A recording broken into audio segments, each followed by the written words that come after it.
Doon doon doon doon doon doon doon doon doon doon doon doon doon. Peak fiction. Doon doon doon doon doon doon doon doon doon doon doon. Let's go, boys! Let's go, boys! It is time. We are here for what may be our last Thursday reaction for quite some time. I still think next week will also be a Thursday reaction, but just in case, it might be our last Thursday reaction for quite some time. But man, oh man, I am so excited to be here, ladies and gentlemen. It has been an eventful week to be a fan of this franchise, to say the least. An eventful week. So extremely excited for some Peak. Let me. Where are we going? Where are we going? Dun dun dun.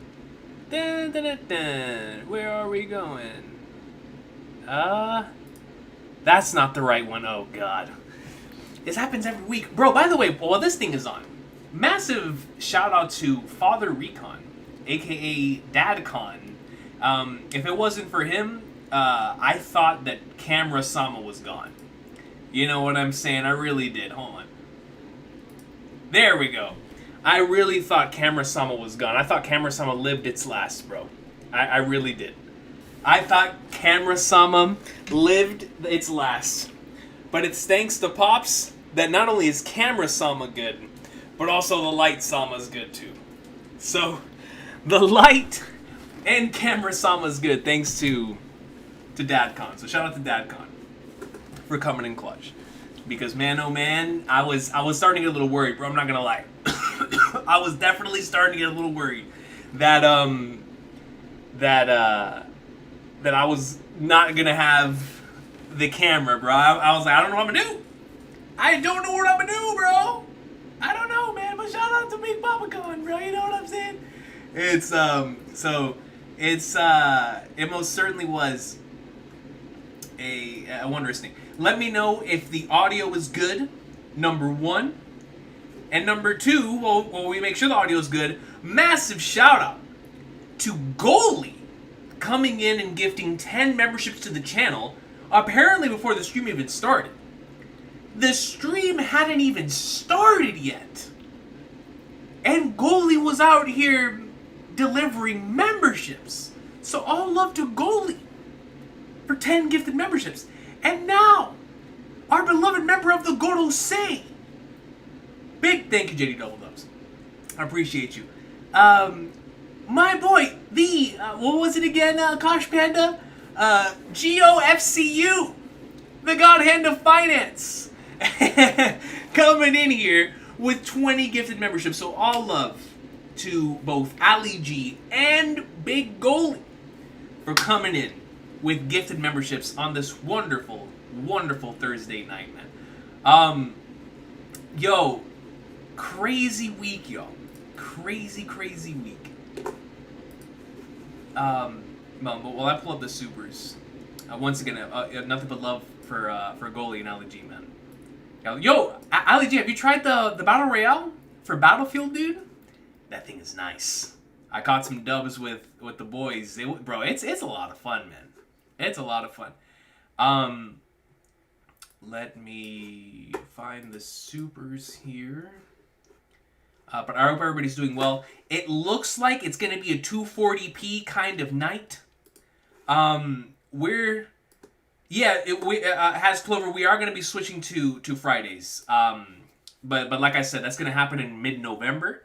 But I don't know if that's going to start on the 7th or if that's going to start on the 14th. You know what I'm saying? So I honestly don't know. I've been grinding all the RE games. Yo, which one are you on right now, bro? Shout out to Peak.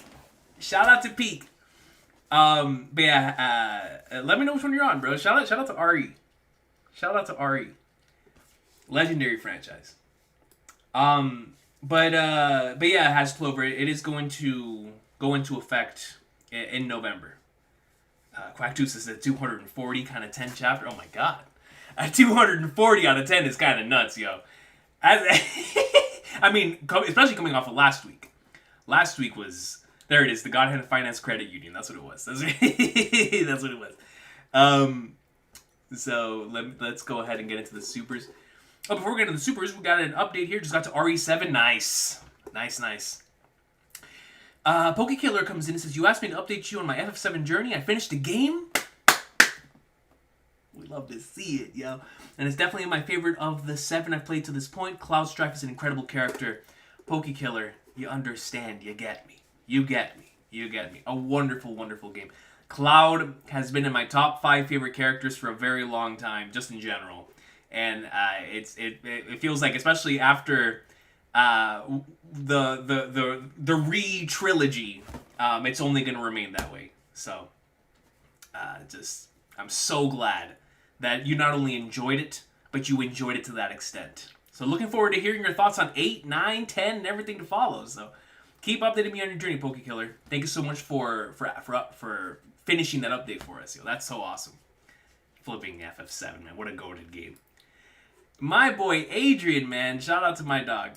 That's my boy right there. And he said P-E-A-K. All caps. So we know we're in for some gas. And speaking of gas, we've got our first super chat coming. Oh, we got multiple super chats. Is that Instant Messenger Sama I see in the supers? So Instant Messenger Sama, you're. I was about to call you a fraud, but I can't say that. I can't say that because you might end my stream. But you're a fraudulent individual for not being here last week.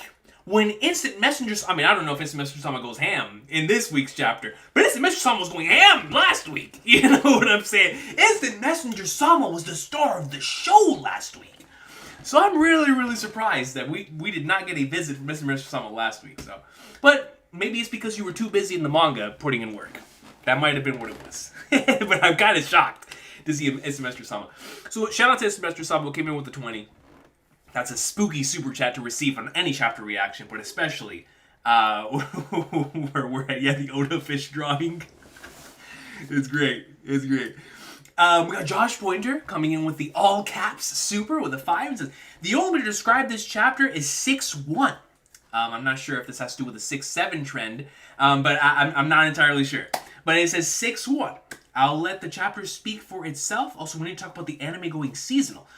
So for the anime going seasonal, we talked about it in a video earlier on this week, but to me, it's gonna end up being extremely beneficial in the long term for the health and safety of the individuals behind One Piece, right? Like the directors, the animators, the individuals working on the series itself.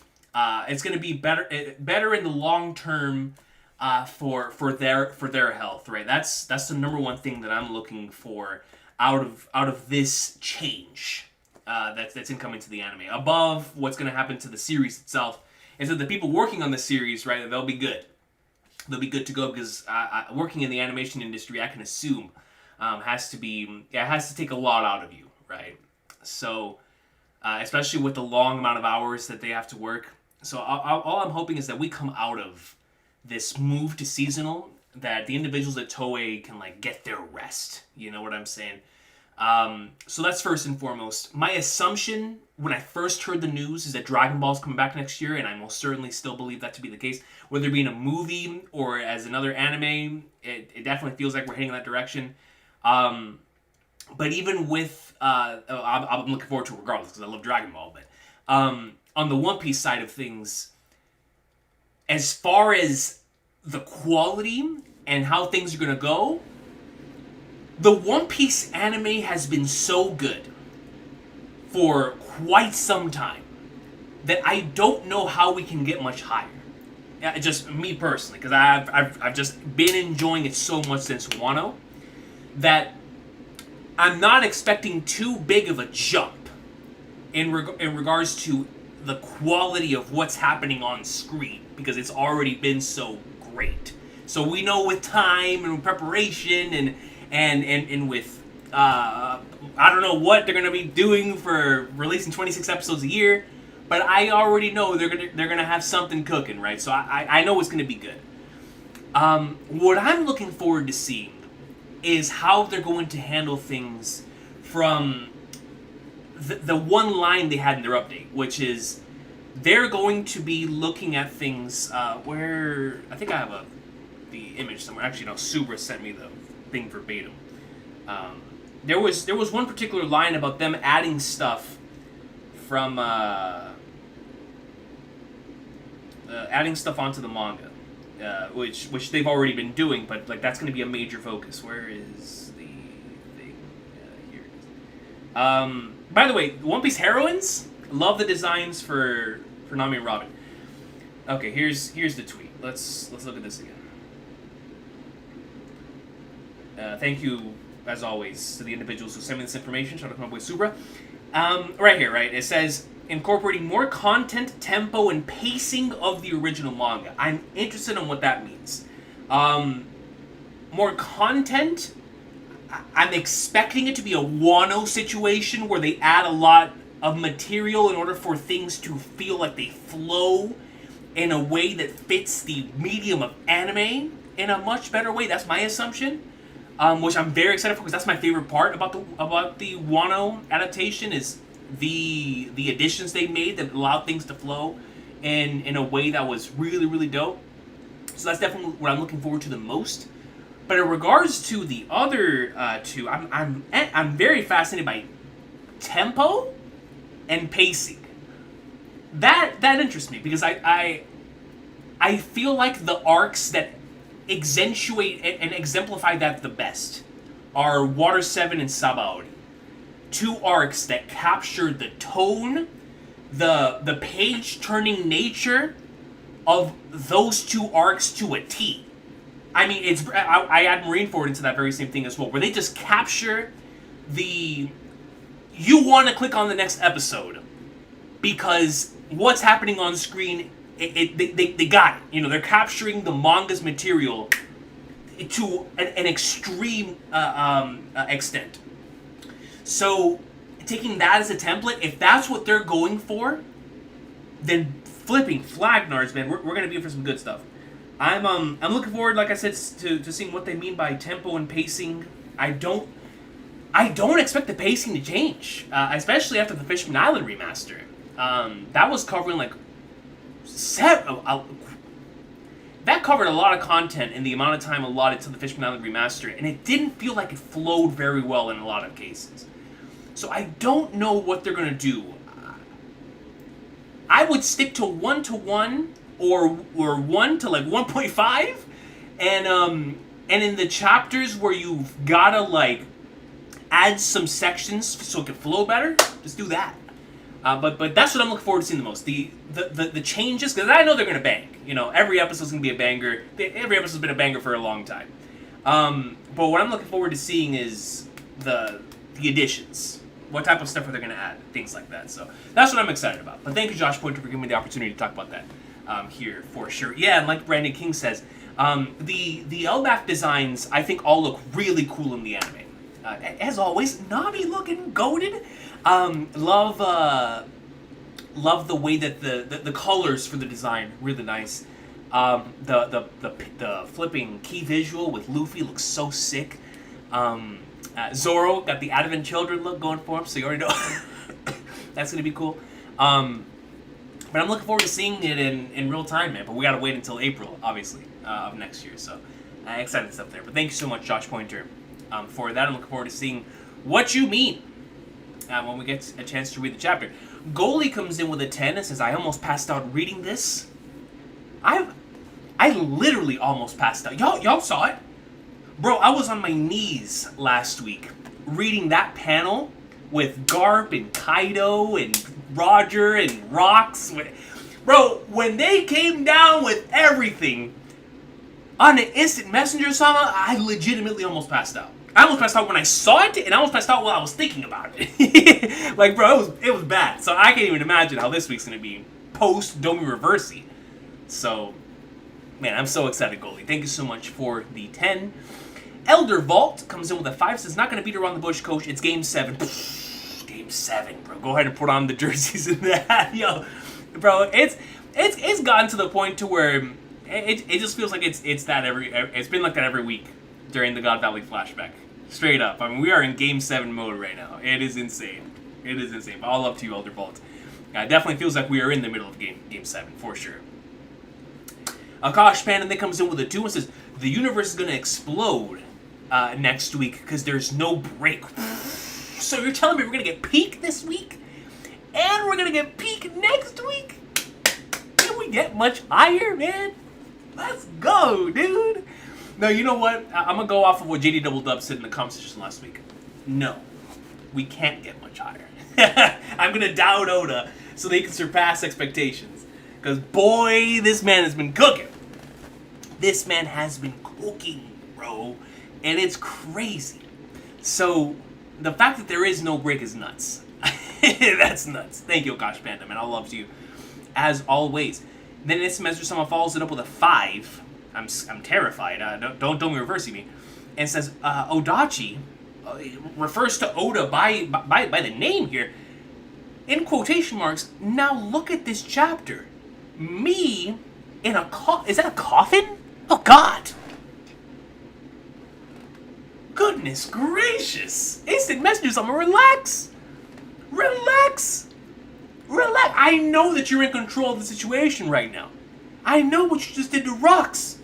But relax, Instant Message Sama. Especially with the profile picture.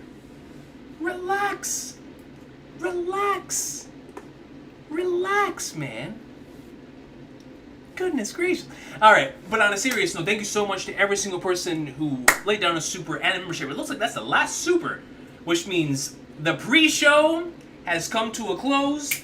Let's go ahead and put up the title, because it's time to read some peak. Let me... Is my lighting good? There we go. I think that's a little better. I think that's a little better. This thing is still here? Bro. That's all y'all know, man. That's all y'all know. Anyways, let's put up the thing here. Are we reading the title this week? Thank you, JD Double Dubs. Appreciate you. Start a poll. It's the dang tape, bro. Yeah, we're starting early today, man. Read. Are we reading the title? While y'all answer that, I am going to get my iPad.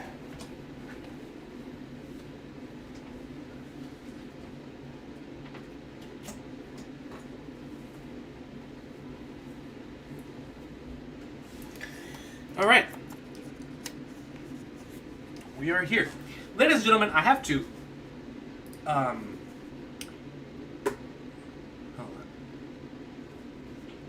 One chapter per episode, 26 episodes per year. 2026, Elbaf starts to Emu's arrival. Oh, yeah, you're right. You're right. Because it would go from 11:25 to 11:49. Dang! Bro, that's like the perfect way to end like a season, quote unquote, which is I'm going to assume what they're going for. Like, end a season. A cliffhanger. Bro, that's gonna suck for anime onlys. Because they're gonna be left in the same limbo we're in right now. In the God Valley flashback, right? We don't know what happened post-Emu arrival. Bro, they're gonna see the Emu arrival before it goes into the flashback, and that's where they are gonna go on a break. That is toxic. Yeah, that is toxic. But that's like a perfect ending point, honestly.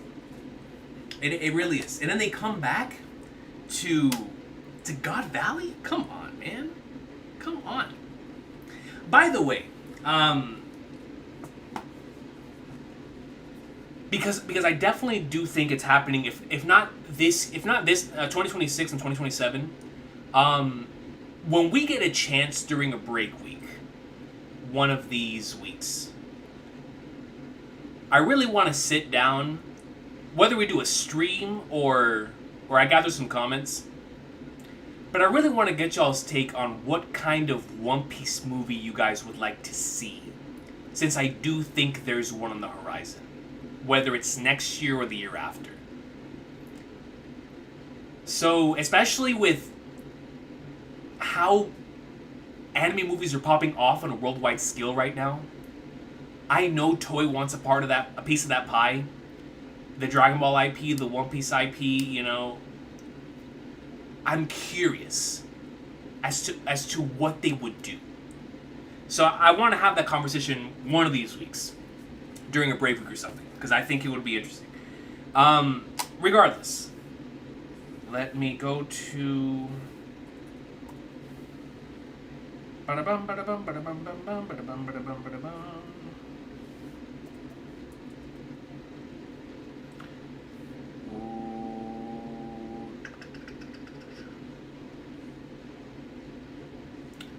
Alrighty. Ladies and gentlemen, we are here today for not just the latest installment in the Elbaf greatness. We are mid-God Valley. It's been, with this chapter, I think it's been 13, 14 chapters since this flashback started, which is like almost like 2 volumes worth of material. Listen, we are going in right now, man. And not only has it been a ton of fun to experience just as a fan, I feel like anybody who has any sort of interest in this franchise will gain some sort of enjoyment out of something out of this flashback, right? Whether it be the emotional stuff with Loki at the beginning, the way that it has its fingerprints all over the entire story with what happened earlier on in the flashback, and then what's happening now in the flashback, or certain characters, or the case may be, their romance piece, whatever it is. It feels like there's something in it for everyone right now, but this particular stretch that we're in is very Recon core. It's very King Recon core. What do I mean by that? Y'all know what I mean by that, man. We, on this side of the table, love the universal language. And my universal language speaks nothing but hands. Raw fire peak hands. And we've been throwing hands on hands on hands for weeks on end. But last week, we might have had one of the top tier hands throwing panels in the series. Imagine going back and telling yourself when you first saw Emu that you would see a panel with Prime, Rox, Roger, Garp, Big Mom, Kite, bro, come on! Whitebeard! All in a single panel. Going at Emu! Come on, bro. Come on, that means something to me. That means something to me. And so, for as much as I've been loving all of this stuff, my heart really, really feels for Rox, man. So I want to know what happens in this week's installment of the best-selling manga in history. We're about to hit Game 6 and what has been a very enjoyable World Series so far. I have no idea what's about to happen. And honestly, it's looking kind of crazy right now. It's looking kind of crazy right now, man. I know that the wonderful... I know so many individuals who reside in Canada. And so I know that they're having the time of their lives right now with what's going on with the Toronto Blue Jays. I'll lift my boy Laz.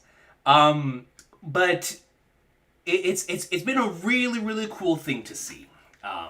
It just in that regard. And when something goes 18 innings and you finally get that emotional payoff, what that tells you as a sports fan is what this flashback tells me as a One Piece fan. So if you have patience and you stick with it for the long ride that's ahead of you, then that payoff that's gonna hit, oh boy, is it gonna hit! That's why we are here today for chapter 1164 of that one.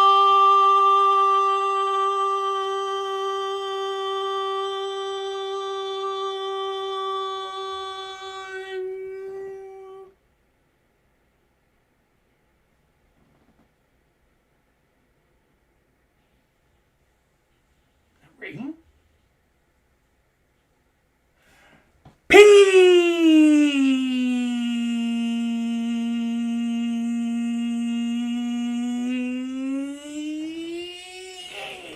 Let's go, ladies and gentlemen.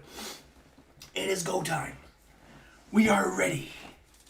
We are ready for some peak. Morgan Irvin, hey, my heart goes out to you. I'm really, really, really hoping for the best for all of y'all. Yeah, it's been so good, Poke Killer. So good. So unbelievably good. The universal language is spoken in this chapter? Don't tell me that, Quack 2. Don't tell me that. That would be so peak. Please, talk to me, man. Alright, can we read the title? 89% say yes, so let's get right into it. What's the title, man? One Piece chapter 1164. One Piece chapter 1164.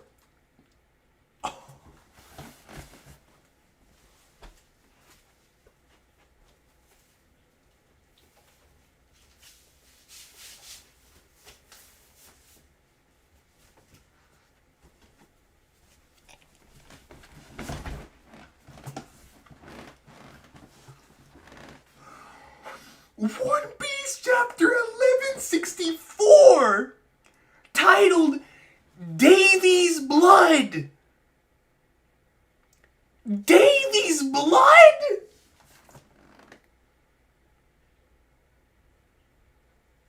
Is that Mihawk? Perona!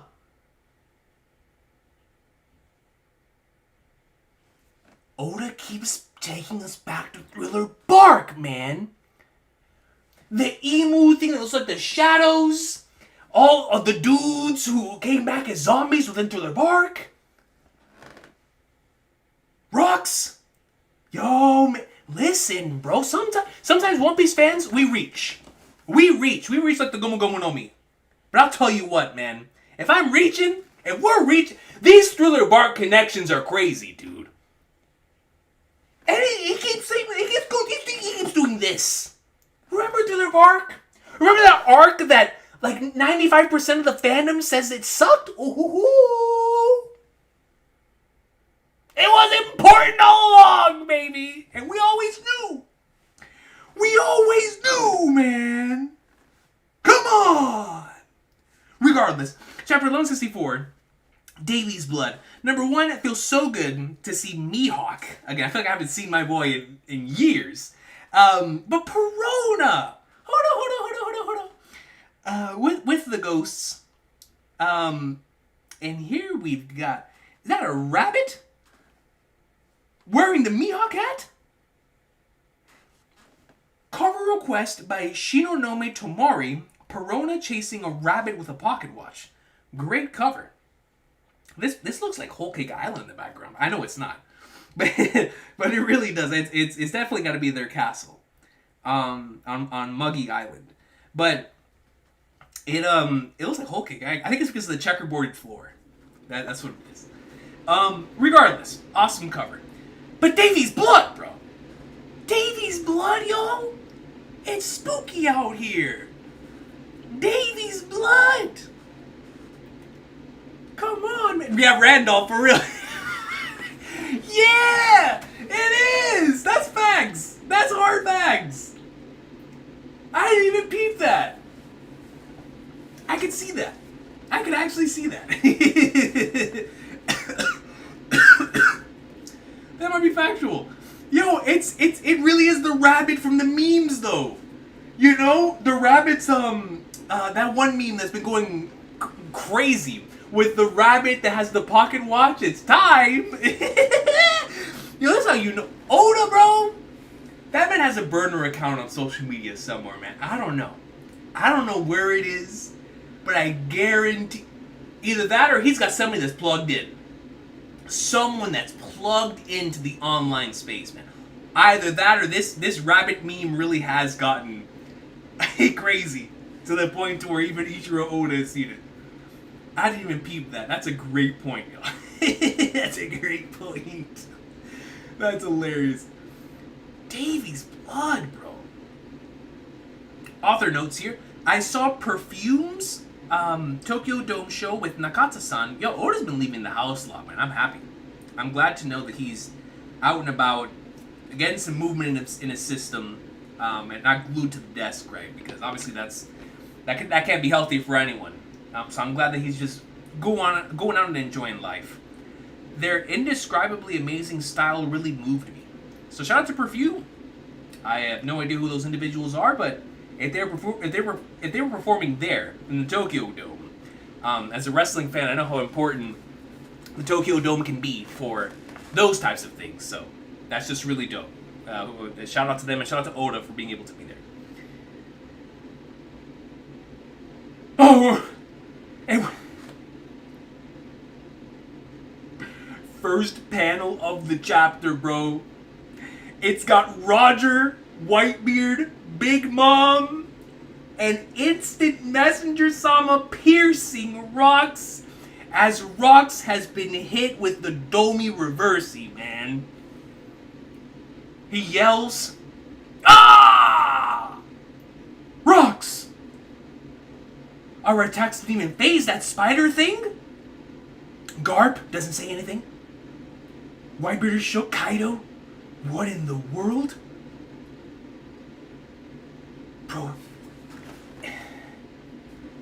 listen, man. I don't think Imu's a silhouette, bro. I think this might just be Imu. Look at him. Look at the weight. Look at this. Look at this thing.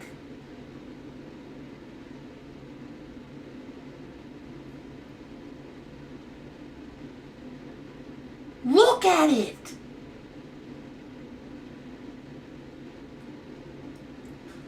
How obstinate.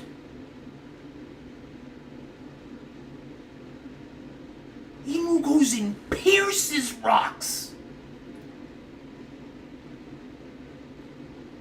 Rocks! Yes! He's fighting back!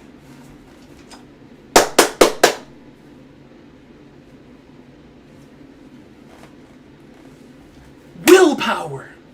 Willpower! Hockey above all! He thought he could do that to one of the greatest to ever do it? We fight back around here. We fight back around here. He's talking trash to Imu after he tried to turn him. Yes! That's what I'm talking about, bro. Rocks, you legend. Yes! Rocks wheezes. You shouldn't scoff at humans, you beast. It shows the Emu eye that we always see. Rocks. Bro, this man has fangs, but it's still my Rocks. It's still my Rocks, bro. It's still my Rocks. Come on. Come on. Davy D. Jones.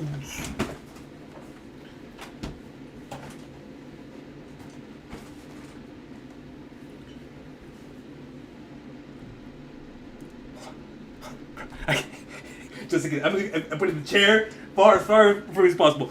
Davy D. Jones.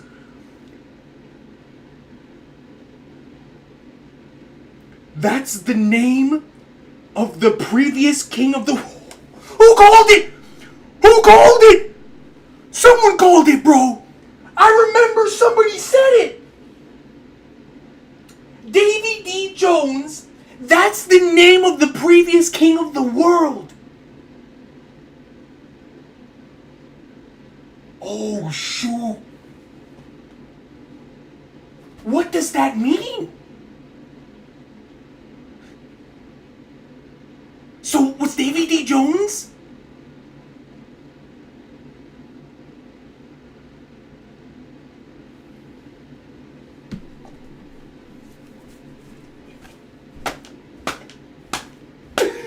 What? So previous ruler, pre-Emo, pre-Instant Messenger Sama, which would mean Davy D. Jones was the previous king before Emu came in and took the throne. So Davy D. Jones was the king when Joy Boy was still breathing. When Lily and them were all moving and doing their thing. Before Emu took over. So Davy D. Jones was the king.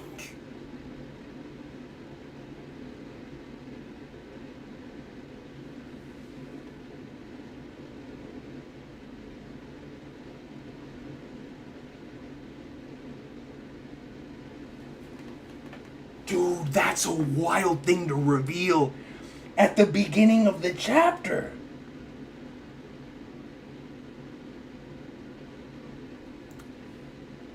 So wait.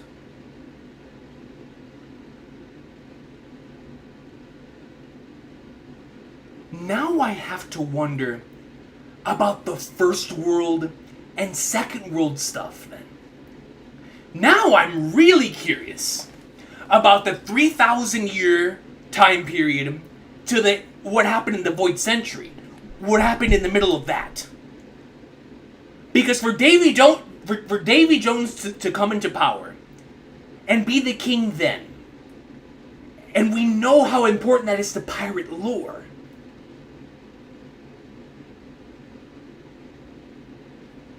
then that means the origin of fruits might actually have the connection that we all thought all along to Davy Jones, to Davy Jones' locker.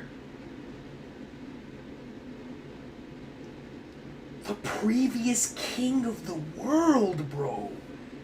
That's such a crazy reveal, dude. Davy D. Jones. So he was the first D then, right? The original D was Davy Jones. Which means if the D are the enemies of Emu, then it probably all started with Davy Jones. Davy D. Jones, that's the name of the previous king of the world. Insolent fool. Emu's mad. That wretch was never king. He called him a wretch. Insolent fool, that wretch was never king. Not for a single moment. Thou hast no place in the fate that binds Moo and Davy. I feel like I just read something I shouldn't have. Insolent fool, that wretch was never king. Not for a single moment. Thou hast no place in the fate that binds Moo and Davy. The fate that binds Moo and Davy. The fate, the promise, as we talked about last chapter. The promise that links them. The fate. Thou hast no place in the fate that binds Moo and Davy. Then you shouldn't be so scared. It's just a name after all. This dude Rocks is getting turned and he's talking trash, bro. He's the greatest, dude. He's the greatest. This is nuts. I feel like I shouldn't be reading this. I feel like this is spoilers. You shouldn't scoff at humans, you beast. Davy D. Jones. That's the name of the previous king of the world. Insolent fool, that wretch was never king. Not for a single moment. Thou hast no place in the fate that binds me. That's so crazy. That's so crazy, man. Oh my goodness. You've been afraid for a long time, haven't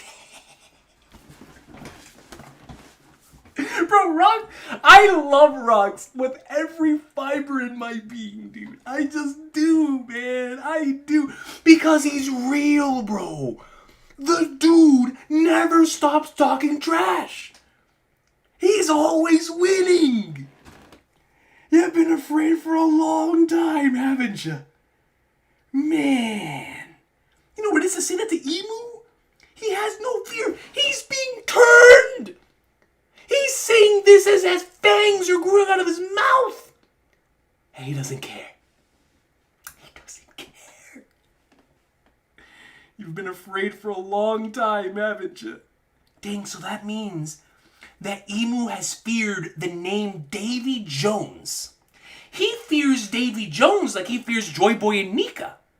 He fears Davy Jones the way that he fears all of that stuff coming into fruition in the modern day.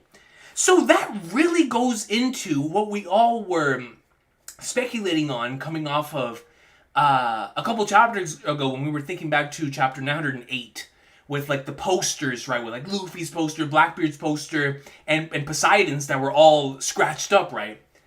So it's like, and then obviously holding on to Vivi's, and we know that connection. Man, so Emu's gotta be like quaking in the modern time over Blackbeard, bro. Blackbeard has the blood of the previous king of the world going through his veins, bro. Afraid that one day someone's gonna inherit Davy's will. Afraid that one day someone's gonna inherit Davy's will, and it shows Aerith holding Blackbeard. Blackbeard's coming in, bro. Listen, man, I'm the biggest Shanks fan that you will find on this side of the hemisphere. One of the biggest Shanks fans. I can't claim the biggest thing. But, listen, as much as I love Shanks, as much as I love Dragon, as much as I love all these characters, when we get back to the present, the thing I want to see more than anything else, I gotta see Blackbeard run it with Emu, man. I don't care if it's a fight. I don't care if it's a conversation. I don't care if it's just a moment. Let the dudes just speak, bro. Blackbeard's gonna inherit his will, man. Come on, dude. Afraid that one day someone's gonna inherit Davy's will and fulfill the promise. There it is. There it is. And fulfill the promise. I wonder who scares you most. Davy D. Jones? Joy Boy?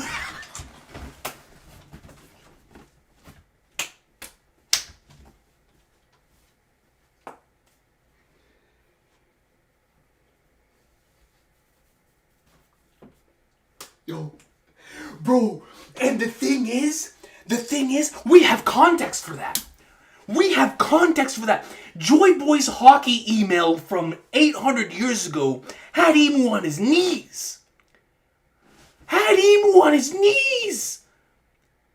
He fears Davy Jones just as much as Joy Boy.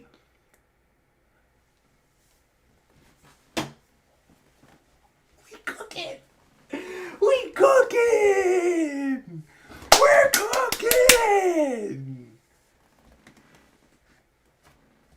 I wonder who scares you most. Davy D. Jones? Joy Boy? Dude, that is so insane to me. With the context that we have from Egghead and knowing how much he was on his knees, quivering at the idea that Joy Boy could be here. For Davy D. Jones? You know what I'm saying, Ali G? From a knot. From a knot. Like, bro, this is not... Roxy's going ham, dude. Bro, last week we were out here thinking like, man, we don't know if we're ever going to hear Roxy say another word. This man's been talking about the most taboo of taboo subjects in the One Piece verse. This man's name dropping they that shall not be named in front of the king of the world. Cease this babble. They shall never resurface so long as thou fades into oblivion. So he's like, as long as Rox dies, we good. We good. Davy, Mu has found the perfect soldiers now. Oh, he's referring to Rox's Davy. Davy, Mu has found the perfect soldiers now. Mu has found the perfect soldiers now. So does that mean that Emu did not have the perfect soldiers back then? Does that mean that Emu did not have the perfect soldiers back in the day? A certain nation of gentle and indecisive giants. Oh, that adds weight to the present. That adds so much weight to what's happening in Elbaf right now. Davy Moo has found the perfect soldiers now, a certain nation of gentle and indecisive giants. So now I have to wonder, who was the kid that came up with that saw the mural that created the mural? Because they came from Elbeth. And if so, this is when Emu was. So something happens here, where he was unable to take hold and grasp of the nation of giants, thus tried to create his own giants, and now actually came into the control of the actual giants. So now I have to wonder, the connection to back in the day. Who was the kid? Giants? You bastard. Oh, I love that. Because he's like, Harold. Those are Harold's people. Those are my boy's people. You can't mess with my boy's people. Giants, you bastard. Stay away from Harold. He just wants peace. I love Rocks, bro. I love Rocks, man. He's sticking up for his boy with the king of the world in front of him. He's him. He's him, bro. Indeed, this is an unprecedented opportunity. A sovereign, this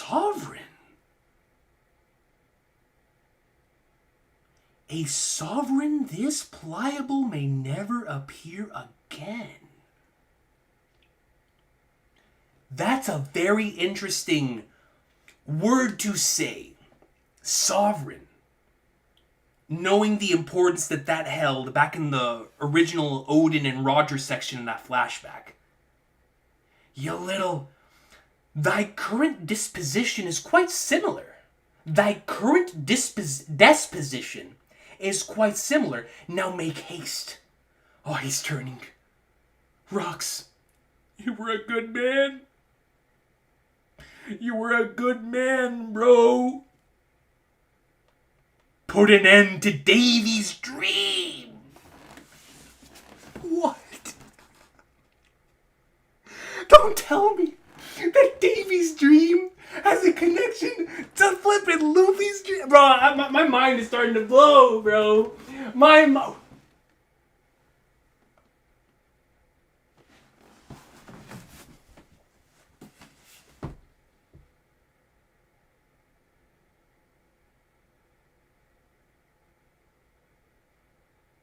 Wait.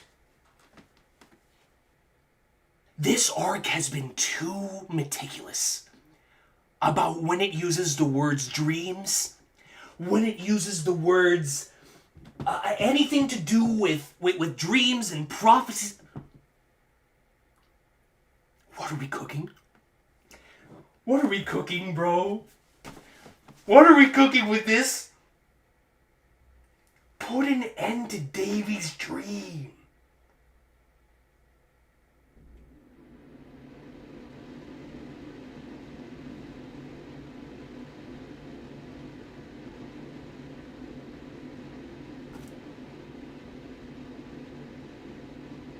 Put an end to Davy's dream. The promise. Inheriting Davy's will.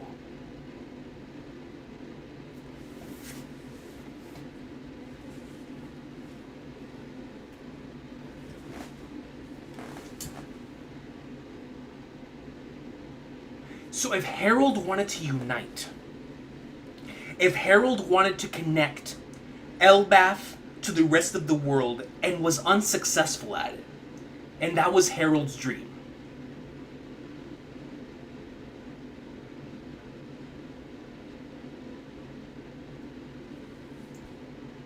then what in the world was Davy's? We know some little kid's dream was the mural. Could very well be Davy's with all the craziness happening. But I think the more interesting discussion right now is how in the Flying Flowers that connects to what Emu wants to end. Put an end to Davy's dream. An end to it. An end to the future. So, because Davy obviously had everything. Davy's will was carried on the rocks. Hey, this man has so much info from back in the day, I wonder how he got that info. In the same way that Roger and them saw Joy Boy's stuff. Oh snap, I just noticed my camera almost went flying. I apologize. Oh, there we go. That what Roger and them saw with Joy Boys, right? And with what would happen 20 years in the future. So now I really have to wonder what Davy's dream, and specifically putting an end to Davy's dream. I think there's gonna be a connection with that dream and Luffy's, bro. I really do, man. I really do. Either that, or we're looking back to the mural. One of the two. Or it could have a connection to Harold's. Especially if he was the old king, if he was the previous king of the old world. A connection, something that connects the entire planet. A yell from Rocks. Wah! What the? Rocks? What happened? Did it do something to you up there? Kaido! I'm fading. Huh? And then Rocks. Oh, man. So Rocks is... He falls to the ground. He's falling unconscious. Kaido and Big Mom are checking on him. This is gonna lead to that betrayal thing, isn't it, man? Double page spread. Rocks. Oh, man, here we go. Annihilate Davy's lineage with thy own hand. Snuff out all obstacles on God Valley.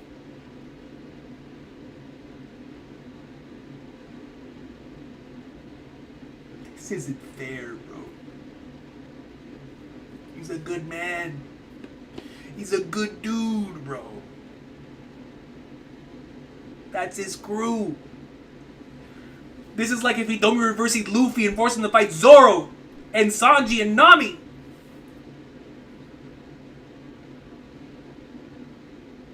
Is it me or are you bigger?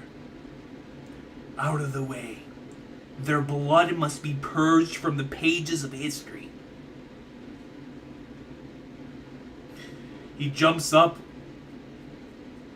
on top of Kaido. Rocks, what are you doing? And he hits Kaido. Sends Kaido flying. Big Mom, this is the betrayal. This is the betrayal that caused them to be the way they are today, man. Flagnards, you Rocks are meant to be allies! Another double spread. Rock smacks the Flagnards out of Big Mom. Whitebeard!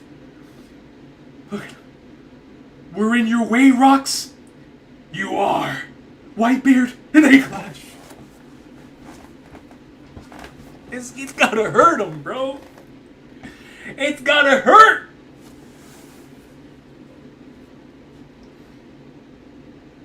This is why all of these characters changed.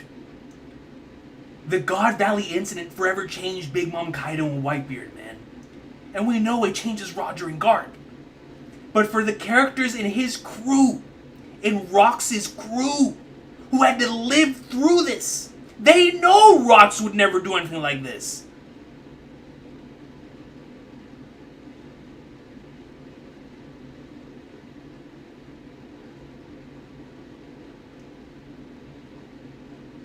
We're in your way, Rocks. You are. Clash.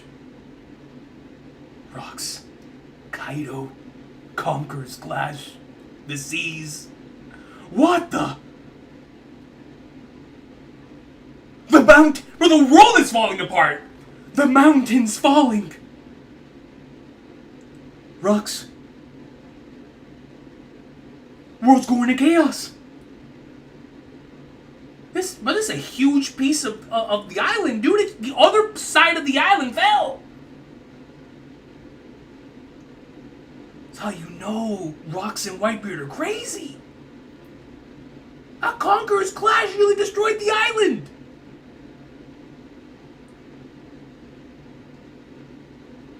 perish with Blackbeard.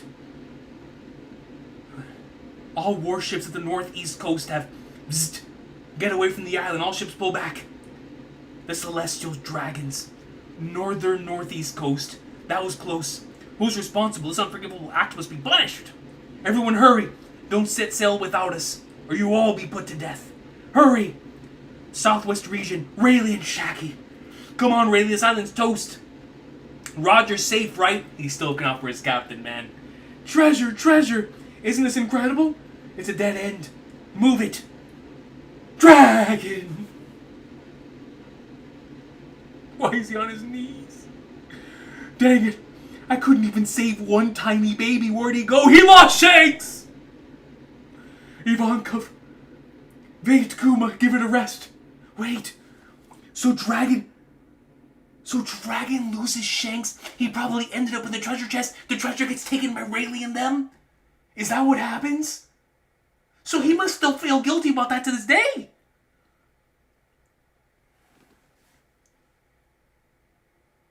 Dragon, man.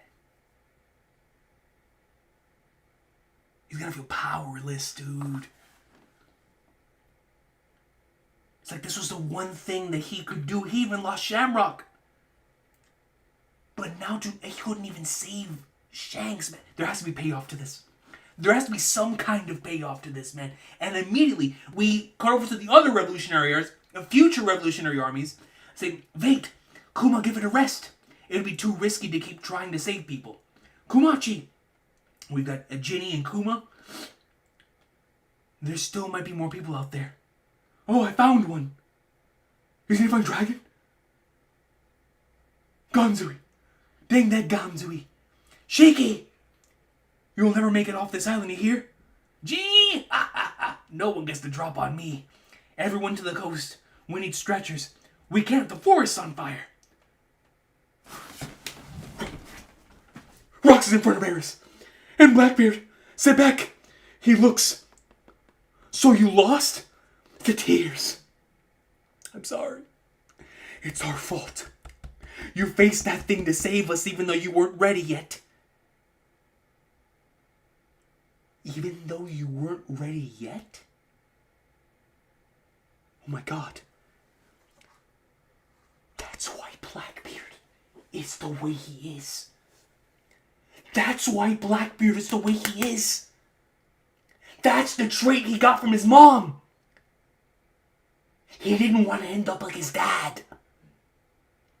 He wanted to wait until he was right, until the time was right. Until he was ready. How many times has Blackbeard said that? Again and again and again. I can't fight you yet. I'm not ready. I can't do that yet.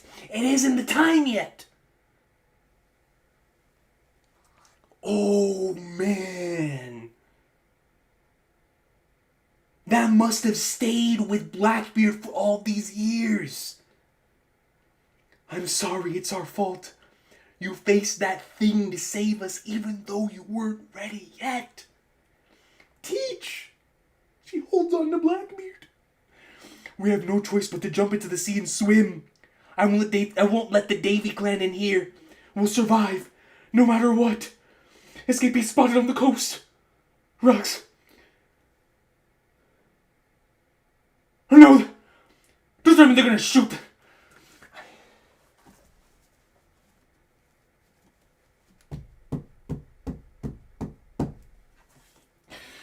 Cannonballs come in. Oh no! Boom!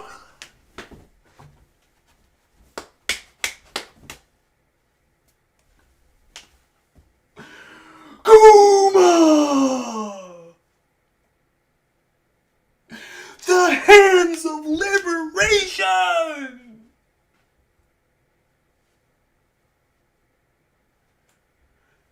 The hands of liberation!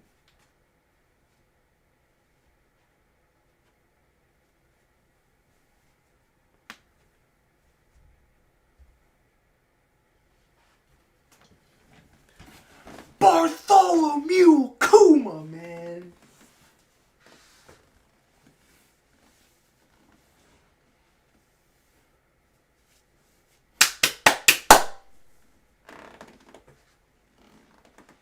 That's what I'm talking about, dude.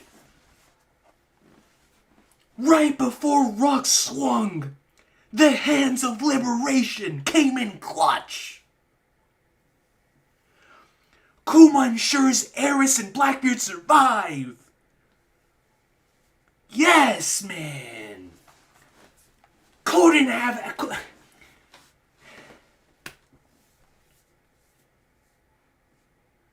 Kuma's such a kind dude, bro. They poof. Kuma's in the middle of both rocks and the cannonballs. Explosion. Emu. Davy. Next, extinguish all who remain on the island. Vice Admiral Garp, please hurry up. I told you to get the hell out of here. How long are you gonna stick around? Roger, where are you? I'm fine. Let me know when everyone's on board. Stop it, Rox. Rox, why does he look like that? Wait.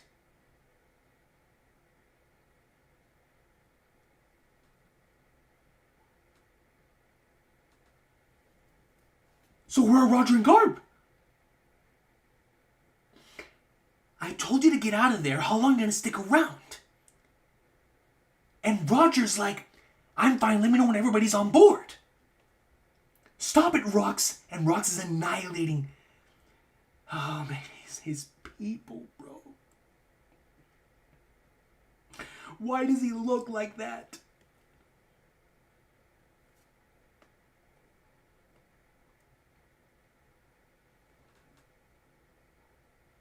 Garp and Roger. Bring it on, Rox. Oh!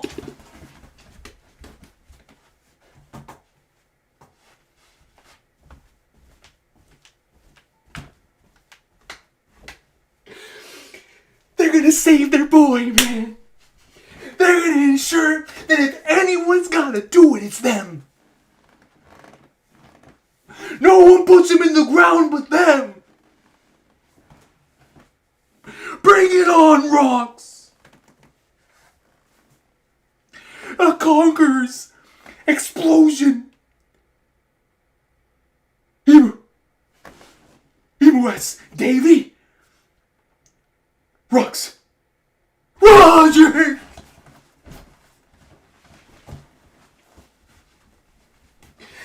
Come on, man. Come on. Roger and Garp. For the honor of the Pirates and the WG. For something beyond them. Something beyond adventure. Something beyond the fact that Garp wants to just fight Roger. The fact that Roger just wants to go out and have an adventure. This goes beyond that. It's time to put all that garbage to the side. We gotta do what's right. Right now. And what's right now is stopping a father from doing what he's always going to regret.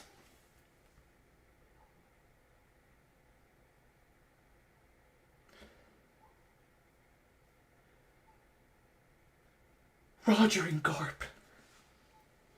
Roger and Garp. Yes. Yes. What have you turned into? I won't let you go after my crew. Yes. Yes, dude.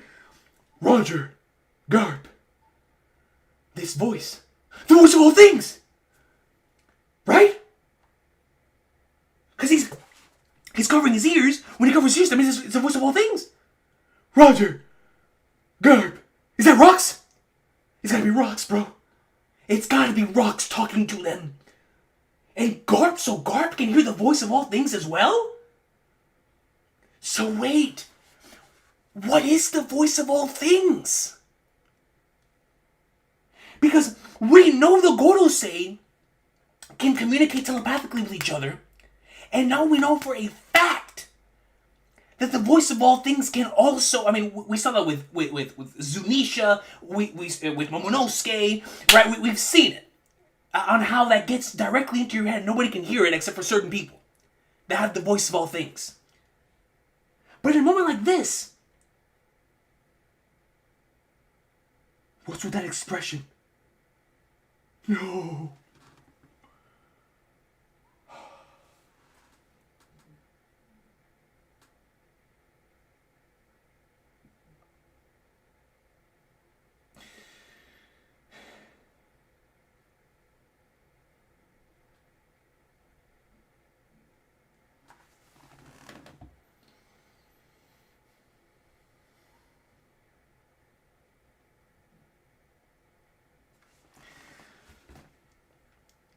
Please, kill me.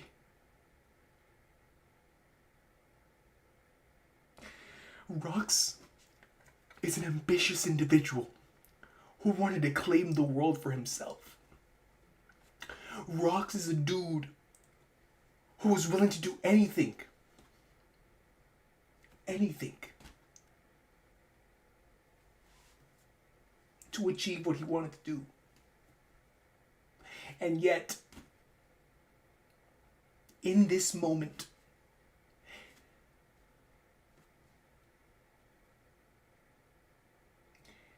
Emu forced his hand. He almost made him kill the two people most precious to him in the world. He almost made him kill his crew. And now the only thing Rox can say to two bitter old rivals is to please just put an end to it. Spare me the pain.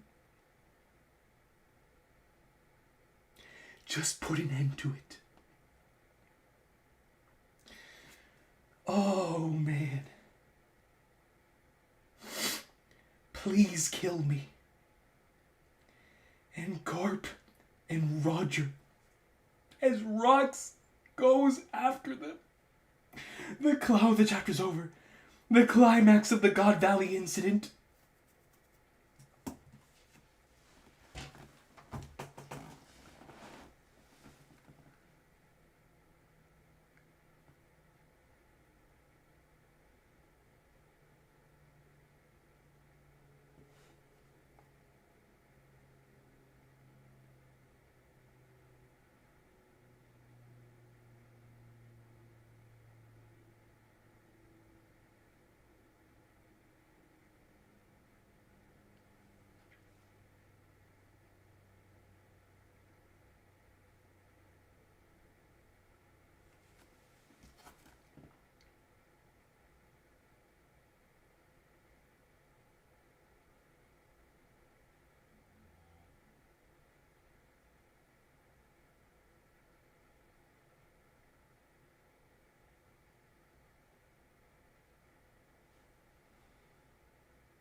Listen, man.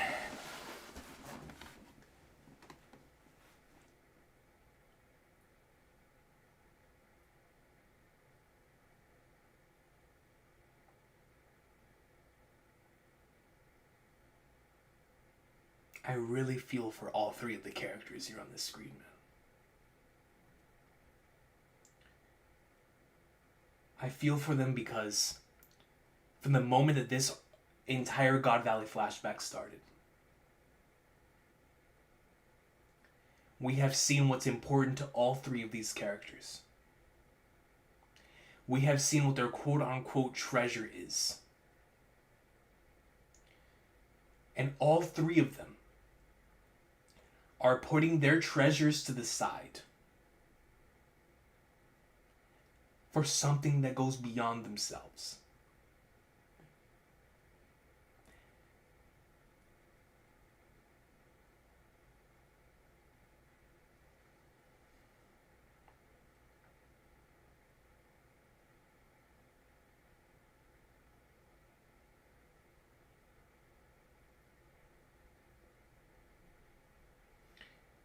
We are in for what is undoubtedly going to be one of the most hype chapters that will ever be put to paper in this series next week. And yet at the same time, we are going to be in for one of the most emotional chapters. We have reached the climax of the God Valley incident. Either next week or when we come back, I'm going to assume from that break, off of next week's chapter, Rox is going to come to a close. And with that is going to completely change the landscape. And we're going to see how everything shapes into the One Piece world we see today and the characters and the way they are today. Because what Garp and Roger are about to go through in taking down Rox is going to forever change both characters. We've seen how it changes both characters.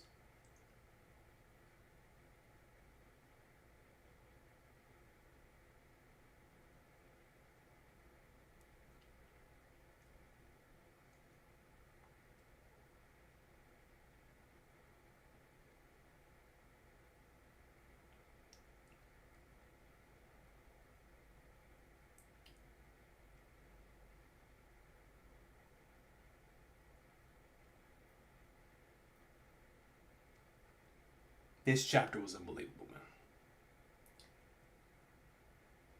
From an emotional standpoint, from a hype standpoint, from a shocking standpoint, from a page-turning flow standpoint, from the theory crafting side of things standpoint, everything, bro. This chapter,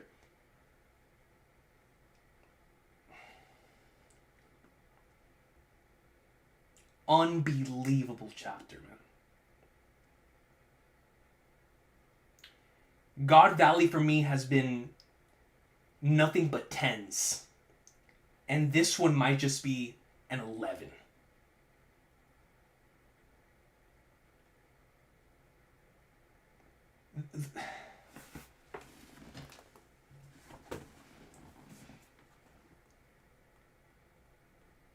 Bro, the taboos of the world were said to the king of the world.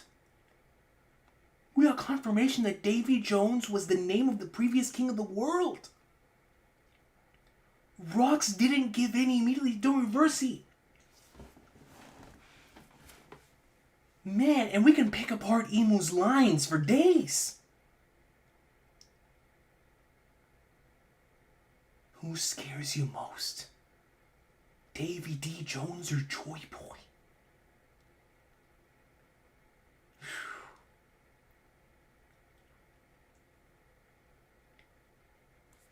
What does this mean? Davy Moo has found the perfect soldiers now. A certain nation of gentle and indecisive giants, because I'm assuming he's not only talking to Rox, but he's also talking to the Davy Jones of the past. So he found the perfect soldiers now. Man, Rox, bro. Put an end to Davy's dream. The betrayal happens here with Rox and Kaido and Big Mom and Whitebeard. I mean, man, I come out of this one panel looking at all three characters completely different. Different! Of course Whitebeard didn't go after the One Piece. What he valued most changed after this chapter. He wanted a family, man. It's why when Squard stabbed him, he didn't kill him, he hugged him. Because he knew what it felt like.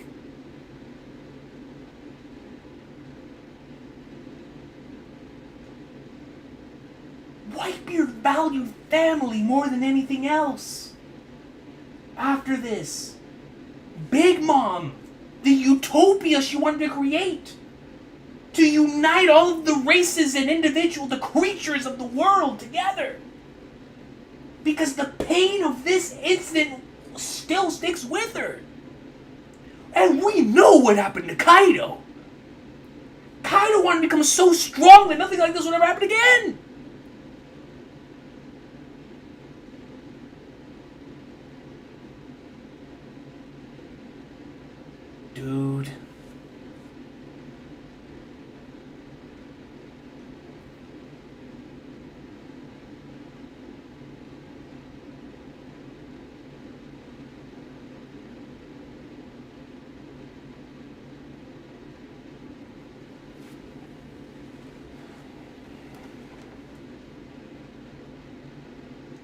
Sleeping Island falls. Dude, this section right here had me sweating, man. Dragon lost Shanks. Kuma, what an MVP. Shiki going off with the treasure. Rocks in front of Eris. I mean, bro. Not being ready yet. The connection to Blackbeard. That has to be the reason why Blackbeard has waited for so long. These words had to have stuck with him for so many years, man. And you know what's insane to me is the parallel that continues to grow between Kuma and between Blackbeard and Luffy. Because now, if it wasn't for Kuma, both Luffy and Blackbeard would never have gotten to the point where they would be Joy Boy and Davy Jones to inflict harm on Imu in the future. It's thanks to the Hands of Liberation. It's thanks to Imu's mistake. If Imu and the Gorosei had never imprisoned Kuma for just being him, for just being a dude, for just being a buccaneer, Kuma never would have saved Blackbeard. Kuma never would have saved Luffy. And if if Kuma had never saved either of the two, then Imu's gonna bring his own destruction upon himself.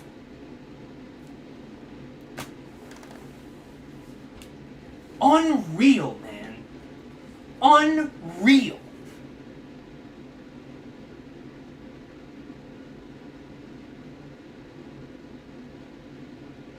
He really saved Kuma, or saved Blackbeard, bro. Flipping Imu, man. And I love this moment with Roger and Garp so much. Like, bring it on, Rocks. Let's throw down, man. Let's throw down, bro. Bring it on. Oh, look at this panel, bro. This is just peak. Oh, man, dude. The voice of all things is the please kill me. I mean, y'all. Y'all, man. Every week is chapter of the year, man. Oh, man. Dude.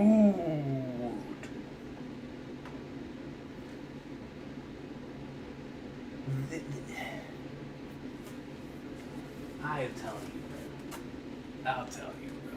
I don't know where my glasses are, bro. Ah. God, man.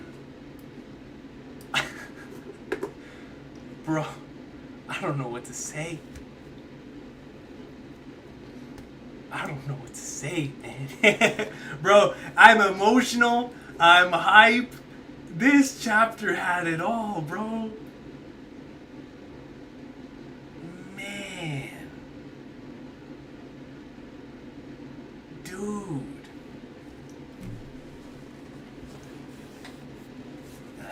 I'm telling you, bro. Before I get to the supers, I just really want to like really reiterate this. What Vortex is saying right here. Imu is going to be the cause of his own demise. It's been set up for a long time, 800 years, as a matter of fact. But it couldn't be more clear after this week's chapter. I guarantee. Now I can. What does Charles Barkley say? Guarantee. There is going to be a chapter in Elbaf. I promise you. There is going to be a chapter either in Elbaf or post-Elbaf. It has to be in Elbaf. It's got to be in Elbaf. There is going to be a chapter in Elbaf. I'm going to put my stocks into this. We can put it into this is going to be my agenda. You call it whatever you want. There is going to be a moment in Elbaf where Imu is going to be confronting Luffy. They're going to box. Whatever ends up happening on Elbaf's going to happen. And Luffy going Gear 5. I don't care what happens. But in the same chapter, Imu's going to get hit by Luffy. And then we're going to go over it because Luffy's going to land a hit on Imu because someone else is landing a hit at the same time. And so when Emu's actual body gets distracted by Blackbeard pulling up to the throne, and we've got Blackbeard pulling up on Emu, and on Elbaf we got Luffy pulling up on Emu, and what we're gonna have is Emu having to retreat from Luffy to go try to take care of Blackbeard. It's gonna happen, man. Emu, I don't know if he's going down in this arc or if he's going down in the end of the series, but I guarantee in this arc we're gonna have Luffy and Blackbeard landing an attack on Emu at the same time. I'm telling you, bro, it's gonna happen, man. We are gonna get a legend. I'm talking. With all of this hype going into it, bro, with all the Rock's insanity happening, we're gonna have Emu getting hit by Blackbeard, and at that same moment, Luffy's gonna land something on Emu, and it's gonna cause him to retreat to the Holy Land. I don't care how it happens, but it's gonna happen. Whether it happens metaphorically or literally, Emu's gonna get hit by both Joy Boy and Davy D. Jones in this arc. It's gonna happen here and now. There's too much setup. There's too much setup, man. There's too much. Like I said, either it's metaphorical or it's literal. But this dude is going to get brought down by both of them. It's gonna happen. Blackbeard, for me, when we first saw that mural, I was like, Emu has to be the final villain. With every week that passes in this flashback, Emu might be the final villain until almost the second or third to last volume. It's got to be Luffy versus Blackbeard in the end. It just has to be. It just has to be, man. It just has to be. You know what I'm saying, Akash Panda? Film Red style, bro. Film Red style, man. We need it. We need it, man. JD Double Dove, it'd be so peak. It would be so peak, bro. True that, Shard the Dank, right? With the reverse gear stuff. And how there's doing reverse, it is kind of nuts. Let's go into the supers. I apologize for not acknowledging them here. It's just, this chapter's got me going. This chapter's got me going, man. Wow, dude. Wow. Semester-sama comes in with a 10, and Semester-sama, your time is coming. Your time is coming, brother. He says, One Piece film rocks, please. Listen, if that were to happen, I'd be there. No matter what. I don't know if it's going to happen. The only way I see it happening is if they go all in on the canon movies bring money idea. If that's the case, I could see this entire God Valley flashback being turned into a movie. I could see it. But if it's going to be animated anyway, with what I expect is going to be a phenomenal adaptation, especially with the time that they're going to be given, I'll take the movie, but if it doesn't happen, I know I'm going to be treated to peak either way. You know what I'm saying? So I would be so down, but if we just get the anime, I'd be so down too. Either way, when we get to the God Valley section, it's going to be One Piece film rocks to me. You know what I'm saying? Every week's going to be a movie. Every single week is going to be a movie, man. 100%. 100%, man. Rocks, bro. Rocks. That is my boy, bro. Mean Green 49 comes in with a 5 and says, so Joy Boy was the first pirate of the world, but maybe Davy was the first king of the pirates, aka the freest person in the world. Ooh. Joy Boy was the first pirate of the world, but maybe Davy was the first king of the pirates. The freest person. So then what was his dream? If what you're saying is true, Mean Green, then I think his dream is connected to Luffy's dream. Because that would imply that Davy became king of the pirates, and that was a stepping stone for him to then try to accomplish his dream, which is exactly what Luffy said in chapter 1060. In chapter 1060, Luffy said, I have to become king of the pirates, and then after that, I can accomplish my dream. So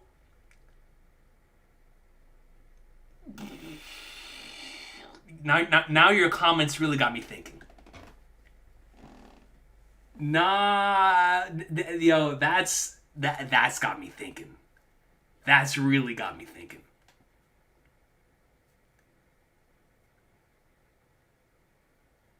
Davy was the first king of the pirates, aka the freest person in the world. And Joy Boy was the first pirate of the world.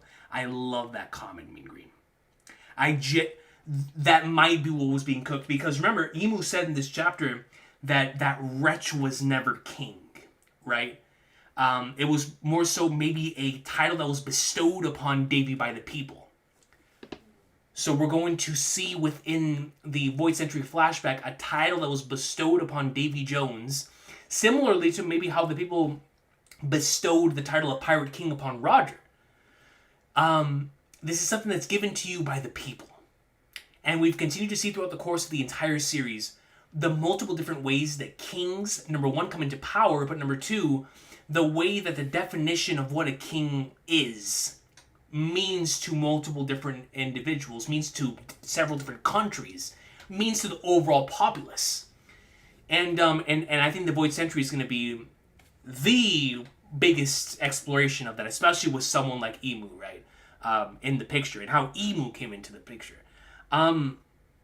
So man, dude, that is a great comment, Mean Green. Great comment. I love that comment, especially with the context of this chapter. I love that comment. Thank you, Mean Green. Then B Muddy, shout out to Muddy, comes in with a 10 and says, very emotional person, letters on Discord for you alone. I hate my destiny. It's a curse and heavy burden. Time to move towards collectivism, separation is illusion. Our destinies are connected.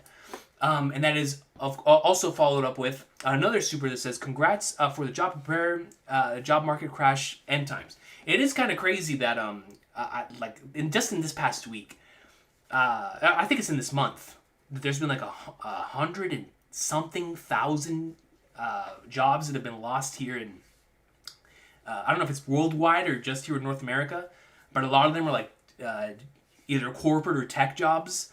It is crazy. I mean, the job market has been horrible this entire year, but man, dude, just in the last month, it's been crazy. My heart goes out to everybody who's lost those jobs, man. It's just gonna continue to get crazier. But Muddy, all love to you. We'll most certainly get back to you for the Discord letters. But thank you so much for the super chat on this night. Then Semester Sama comes in with a 10 and says, but why is Blackbeard after the One Piece and not the King of the World title? Like his dad before him. Something is missing.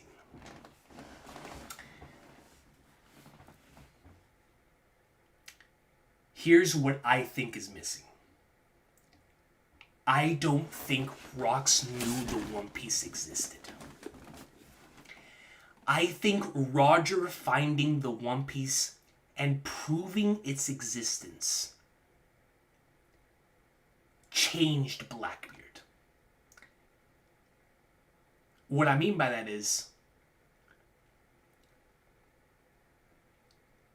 with the context that Rox had, the missing piece in his mind was that he never made it to Laugh Tale, and he never got to see the One Piece. And so I think Blackbeard having the context of the One Piece's existence is what changed Blackbeard from solely wanting the King of the World title to also wanting the One Piece. Or more so wanting the One Piece. Because that might have been the one thing that potentially could have changed, well, we know for a fact is going to change the future, right? And whenever that happens, because when the One Piece is found, the world would be turned upside down, and you know what Whitebeard said. So, I strongly believe that is the reason why Blackbeard wants to go after the One Piece and not the King of the World title. It's that missing piece of context. because Rox didn't know it existed. And I think that is what separates Rox from Roger. Rox, one of the most legendary pirates in the history of pirating, even through hands with the king of the world.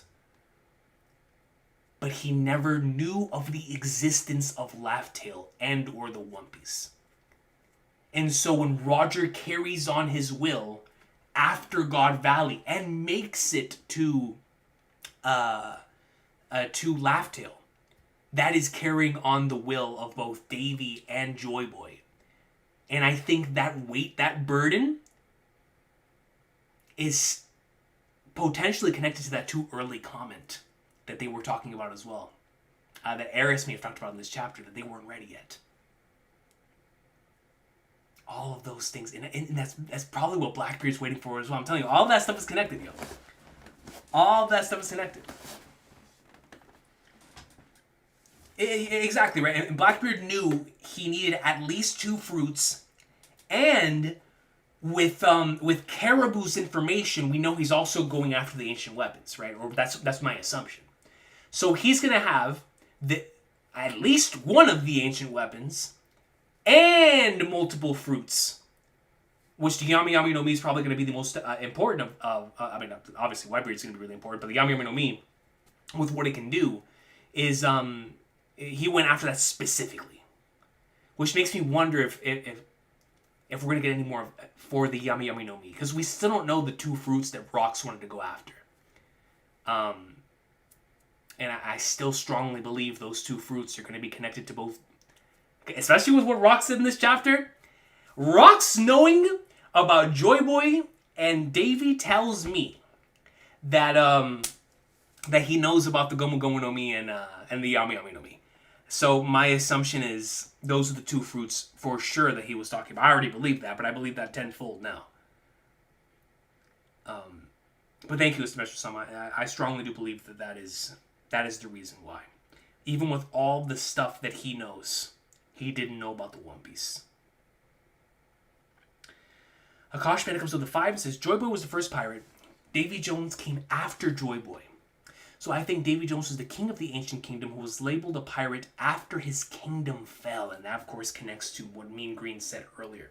I like that idea as well. Because like you said, we know for a fact that Joy Boy was the first pirate. That's set in stone. But Davy Jones coming after Joy Boy,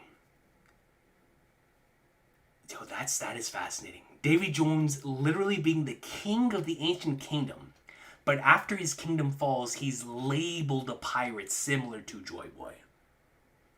So now I wonder, how early did Davy Jones' kingdom fall? Goodness gracious, man. What are we gonna see when we get in the Void Century, bro? That's gonna be nuts. My hype for the Void Century continues to grow, and I don't know how that's possible. It's already the thing I'm most excited for. All of that connected, right? Like seeing the One Piece and Laughtail and all that. But that is just so fascinating to me, man. I love that. Thank you, Akash Panda. Yeah, no, that's a great comment.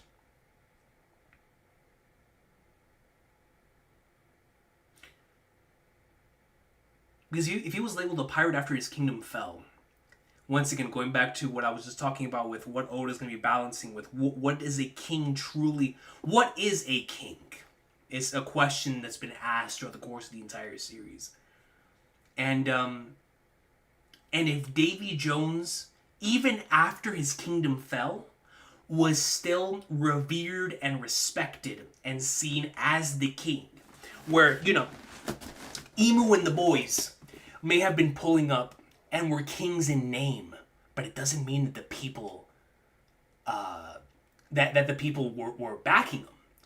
The people, I'm going to assume, were undoubtedly behind Davy Jones. So if that's the case, that might be why Emu flooded the world.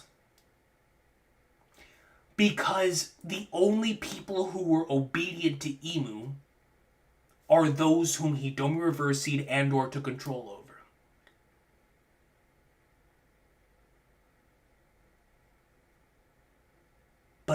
people of their own free will followed Davy Jones. And I'm going to assume, like you said, even after his kingdom fell. That's fascinating. That's definitely fascinating. I like that a lot. I like that idea a lot. Josh Pointer comes in membership for 26 months and says, we need to see Dragon's reaction to Shanks being alive. Yeah.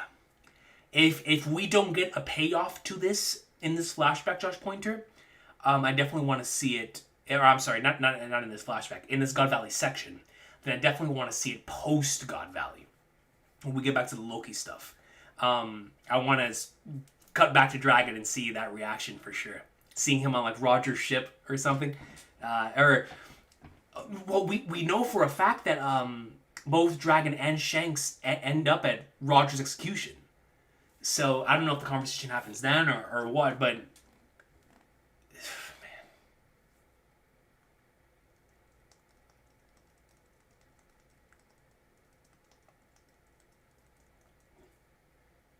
We gotta see that, Josh Pointer. We gotta see that, man. Thank you for the membership for 26 months, brother. Appreciate you, man. That's 2 years. Then Akbar J comes membership for 1 year. Shout out to Akbar J. He says, I wonder if we're going to see Garling encountering Dragon in the next chapters to tie with how Dragon knows about the God's Knife. Oh, that's a great point, Akbar J. We need 2 things out of that. We know that Garling is known as the champion of God Valley. So I'm assuming Garling gets up soon, and we see why he's called that. But if he encounters Dragon while Roger and Garp are fighting Rocks, then that you're right. That would explain why it is that Dragon, number 1, knows about the Holy Knights, but number 2, why he's waiting for them to move and sees them as the main threat that he needs to take out before they can topple down what's at the top. That is a great point. That is a great point. And more than likely what we're going to see Akbar J. Great point. Thank you so much for that. Akash Panda goes in with the 2 and says, Dragon has the same pose Luffy had after Sabaody. There's no way. I think he did, bro. He was on his knees, right? Oh, man.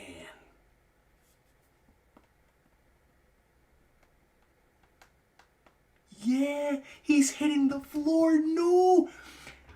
Just like Luffy said, I couldn't even save one of them. Oh, yo, that's a cook, Akash Panda. That's a cook, man. I didn't peep that. Wow. That's a great catch, Akash Panda.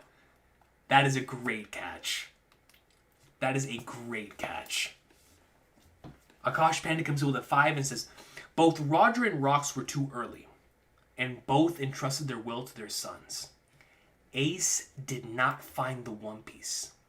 Blackbeard will fail to defeat Emu, and it will instead be Luffy who defeats Emu. I mean, looking at it from that perspective, I can most certainly see what you're saying. But I still... how do I put this? I think one of 2 things are going to happen to Akash Panda.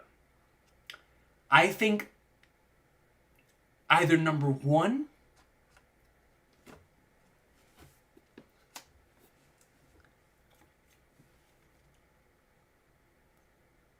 we have a reverse scenario with the Void Sentry, where instead of it being the 20 kingdoms led by Emu against, Joy Boy and them, it's going to be Luffy with the entire planet against Emu and the Celestial Dragons. And towards the end of that fight, right as the last blow was about to be dealt, either Luffy and Blackbeard are already fighting together, or Blackbeard comes in and cashes in Money in the Bank at the last moment, leading us into Luffy versus Blackbeard in the end, or Blackbeard is the one to defeat Emu, but like I said with the film Red reference from earlier, it's Luffy and Blackbeard doing it together anyway. If he were to fall relatively soon. I don't think he's falling before the Void Sentry. I think he's definitely falling after the Void Sentry.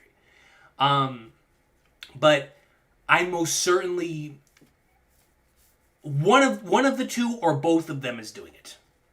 And I'm leaning towards both of them. Where Luffy and Blackbeard both do their part in taking down Emu. Whether Luffy completely defeats him and then Blackbeard finishes him off, or they both do it together and then he cashes in Money in the Bank, grabs his powers, and then it's Blackbeard versus Luffy for the final fight. Whatever it is, I think it is going to be both of them. Because, especially after this chapter, I'm assuming that, like I said, the consequences of his own actions are going to come back to bite him in the butt. And Luffy and Blackbeard are the consequences of his actions. So I most certainly think that is going to be the case. Personally. But that is a great comment, Akash Panda. Thank you so much for that. And you're definitely right, though, in regards to both of them entrusting their world to their sons, but Ace did not find the One Piece. So if Blackbeard fails to defeat Emu, then it'll be just like Ace, and it'll be very tragic. Very, very tragic. But I think that's something that Blackbeard is trying to avoid. Elder Vault comes in with a 5 and says, I think that what Rocks needed to be ready is the Yami Yami. And I bet Blackbeard's mom told him that as a child, and it's why he would do anything to get it. So, Elder Vault, that's a great comment. And now I have to ask, what happened to Eris? And is Eris, number one, is Eris in any capacity? I want to know how deep that influence goes. Because we know Blackbeard ends up alone at some point. So Eris has to die. Or something has to happen there that separates the two.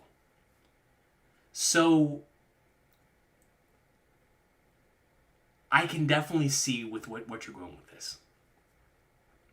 With Eris being the one who tells him the missing piece. The Yami Yami no Mi. But, Elder Vault, I think that may have been what Rocks needed to be ready. But I don't think that's what Blackbeard needed to be ready. Because there's something else that Blackbeard still believes that he needs before he can even fight Shanks. Let alone the Emu stuff, right? So there's something else. And since I believe Emu's already attacking the Holy Land now, he must have found that thing. And or is close to finding it. So, I don't know what the other thing is. But very well could be the case. But I do love the idea of Blackbeard's mom telling him as a child that is what it was. Exactly, yeah. Blackbeard's taking no chances at losing. Exactly. Legendary chapter, Laconis. Unbelievable chapter. The Book of Eli comes in with a 2 and says, the view... nice to see you, by the way. Very, very happy to see you. The view with Rock's fangs may be why Blackbeard can't sleep. Ooh. The nightmares, right? He can't dream. Davy's dream! Blackbeard can't sleep. So if Blackbeard can't sleep, he can't... people's dreams never end. Davy's dream will... Oh, wait a minute. We might be cooking something there, bro. We are cooking something there. Yo. Outside of the trauma of Rox's fangs being why Blackbeard can't sleep, the People's Dreams Never End introductory sequence?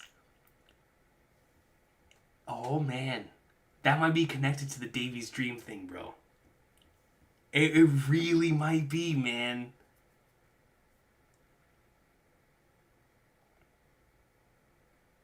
It's a great comment, Book of Eli. Because it most certainly is either that trauma or connected to that Davy's dream thing, man. One of the two. Might even be both. But definitely one of the two. Thank you, man. Great comment. JD Kurtz comes in with a $10 and says, watching the reaction from Japan, coach. Yo, JD Kurtz, hope you're having fun, man.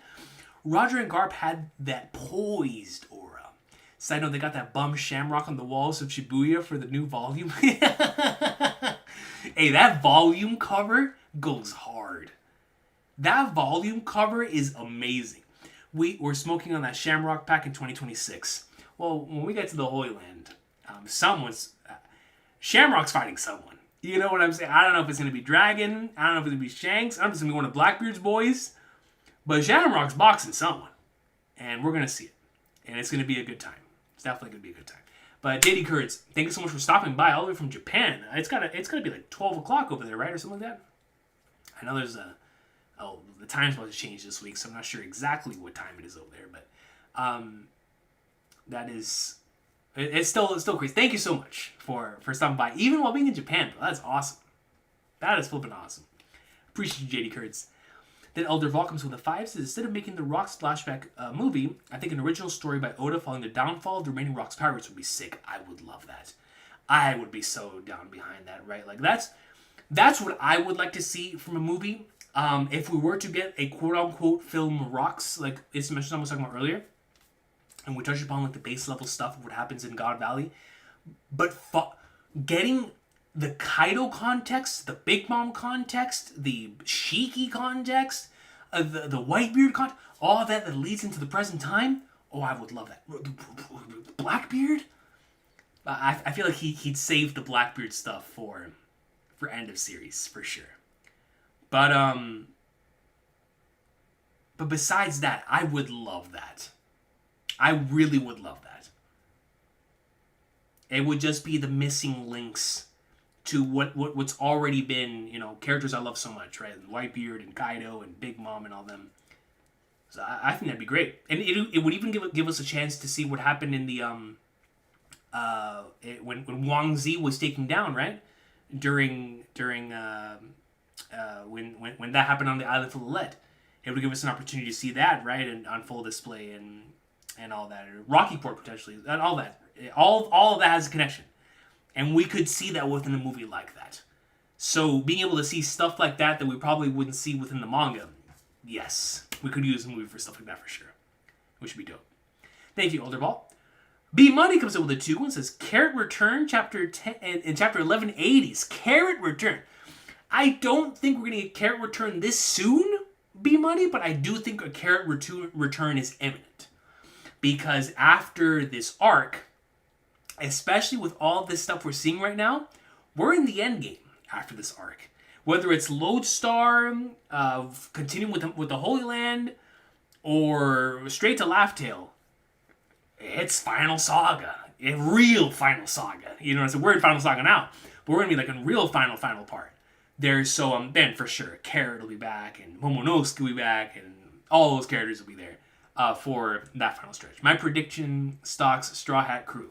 Listen, I know that the Carrot stocks have been put in by many a people for a very long time, and I'm most certainly looking forward to seeing what happens when Carrot comes in with all the individuals from Zoe and all of them with a reinvigorated want to battle and get an answer right to what happened with Zunisha all the way back 800 years ago with the punishment and stuff like that. I think Carrot will definitely return when all of that's happening, and when we need to see Zunisha again. So I don't think it'll be that soon, Muddy, but I definitely see it happening after this arc, right? When all that stuff is going down. Then Morgan Irvin comes in with a 5 and says, something's incomplete. We don't know why he can eat 2 fruits, or if that's related to being able to sleep or not. Oh, that's a great point, Morgan Irvin. Is it a Davy's blood thing? We know that's the name of this chapter. But if Rox was seeking 2 fruits, could it just be that? Could it be a Davy? But if it's a Davy's blood thing, then why not allow us to see it in Marineford? Why have the curtain over? What is it that allows him to be able to have that second fruit? I don't know. Because what's the need for the curtain? You know what I'm saying? I genuinely have no idea.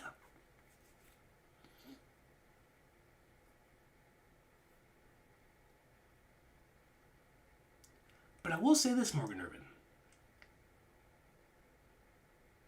I think Davy is connected to the origin of fruits. In some way, shape, or form. So, if Davy's connection to the origin of fruits, then I wouldn't put it past Davy's bloodline being the only ones who could have more than one fruit. But I don't know.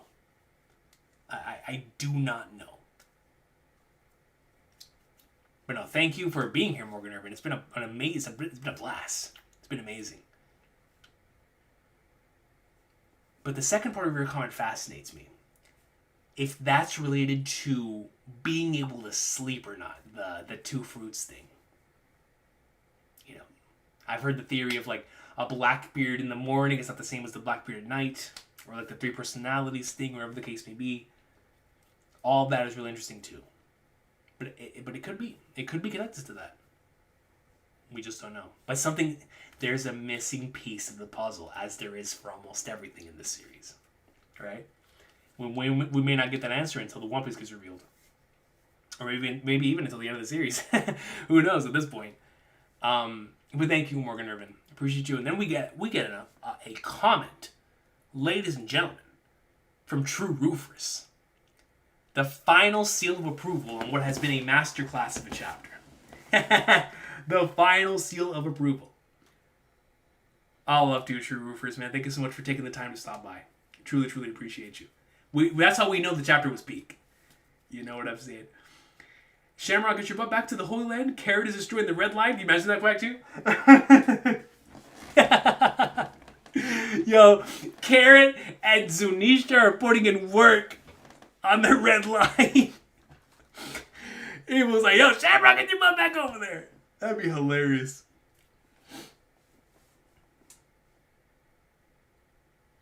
Look at the panel next to Rayleigh holding Shaki. Was Shanks in the chest? So that's when it happened? I honestly didn't peep that.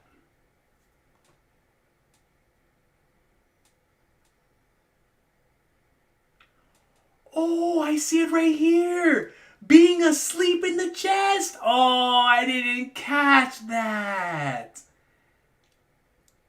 So that's how they get Shanks in the treasure chest.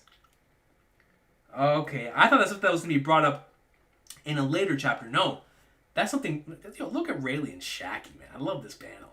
Love this panel. But man, so Shanks is already asleep there. Poor dragon.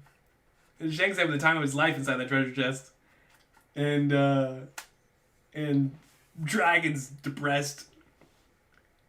Dang, dude. So that is how they got Shanks.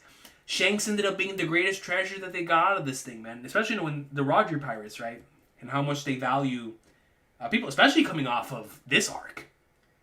The God Valley incident having such a profound impact on all of these characters. For them to have left here with Shanks, it really must have changed everything for them. And shows why they valued him so much. Once a pirate, always a pirate. That's right. That's right.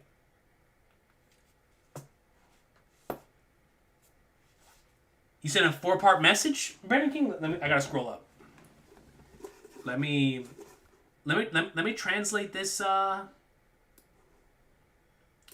this thing right here from our Japanese friend, and then I'll go up and see the 4-part message. Let me.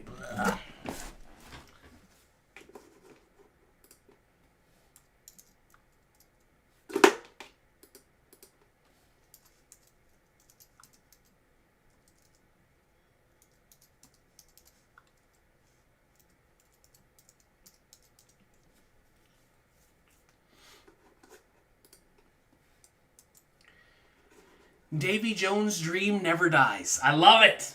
I love it. We finally understand why Garp and Rogers stopped Loki, or stopped not Loki. Stopped Rox. That's an alternate reality. It wasn't because he was a bad guy, but because he was possessed by an emu, and was trying to kill everyone, including his family. So they had to do it. Bartholomew, Kuma, and Dragon, who rescued the children in this flashback, are the true MVPs. Facts. They are truly the MVPs. There's no doubt about that. Shout out to Kuma and Dragon for everything that they've done, man.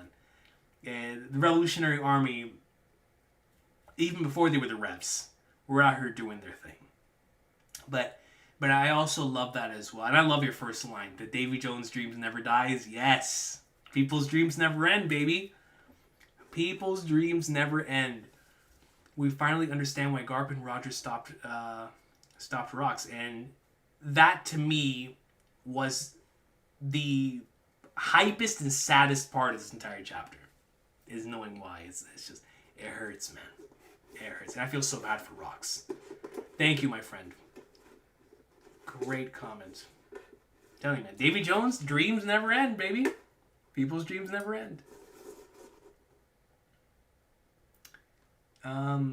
Okay, so I'm trying to see where you posted the comment, Brandon King.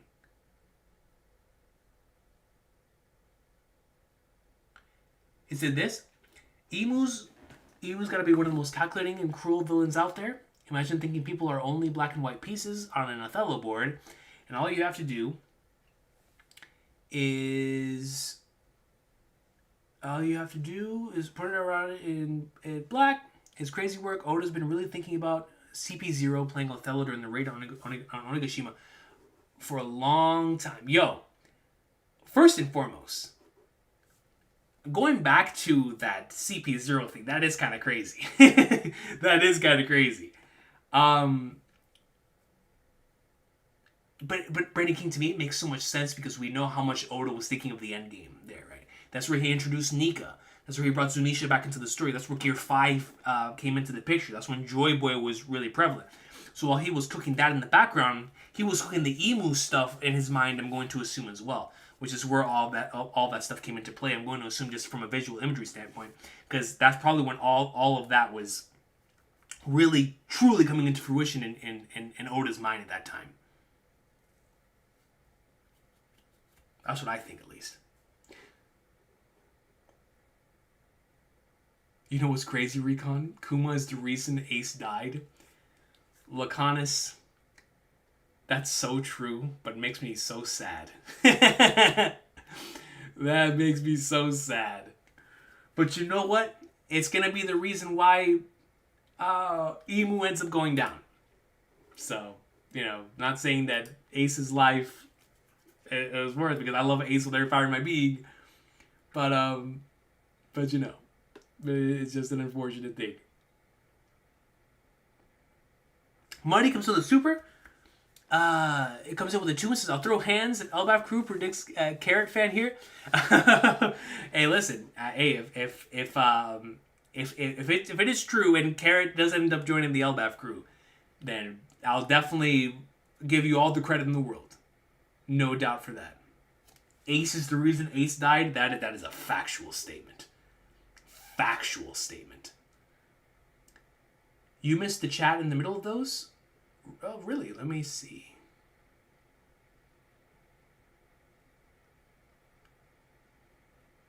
I don't see...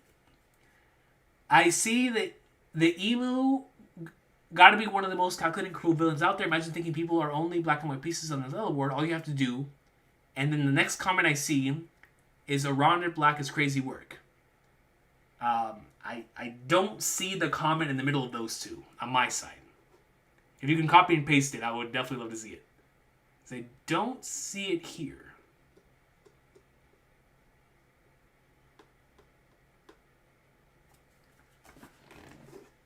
Let me refresh the stream real quick.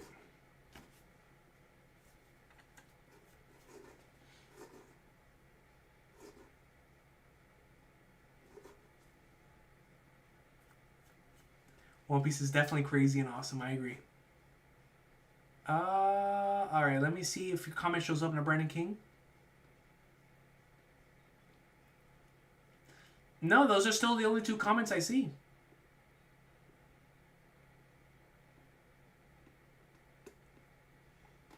I apologize, Brandon King. Those are the only two I see on my side. If you can find the middle one, the missing piece, the one piece, then definitely post it. Definitely post it. Man, dude. Not sure if this has been brought up. Shout out to Pluto. Someone on Twitter said the island Mihawk met Shanks on to show Luffy's bounty could be God Valley with one mountain now. Oh, snap.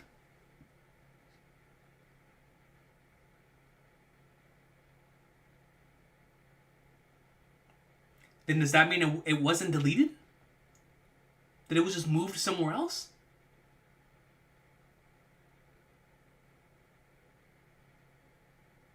That's an interesting theory. Yo, goalie, Jiro, crazy chapter. Crazy chapter.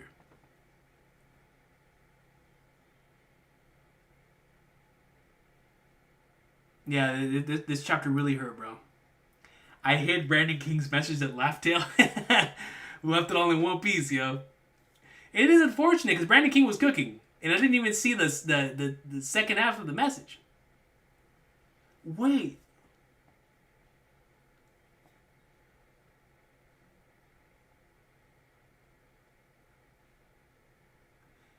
Wait, Brandon King, is this it? Maybe if Davies who witness a demon become black holes because their will is too big? Is that the message you were talking about? I think I see it.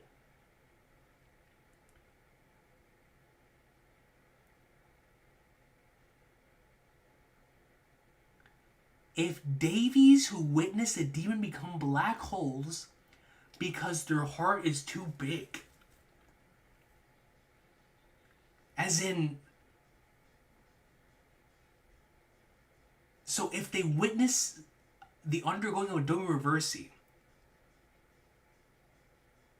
they become black holes?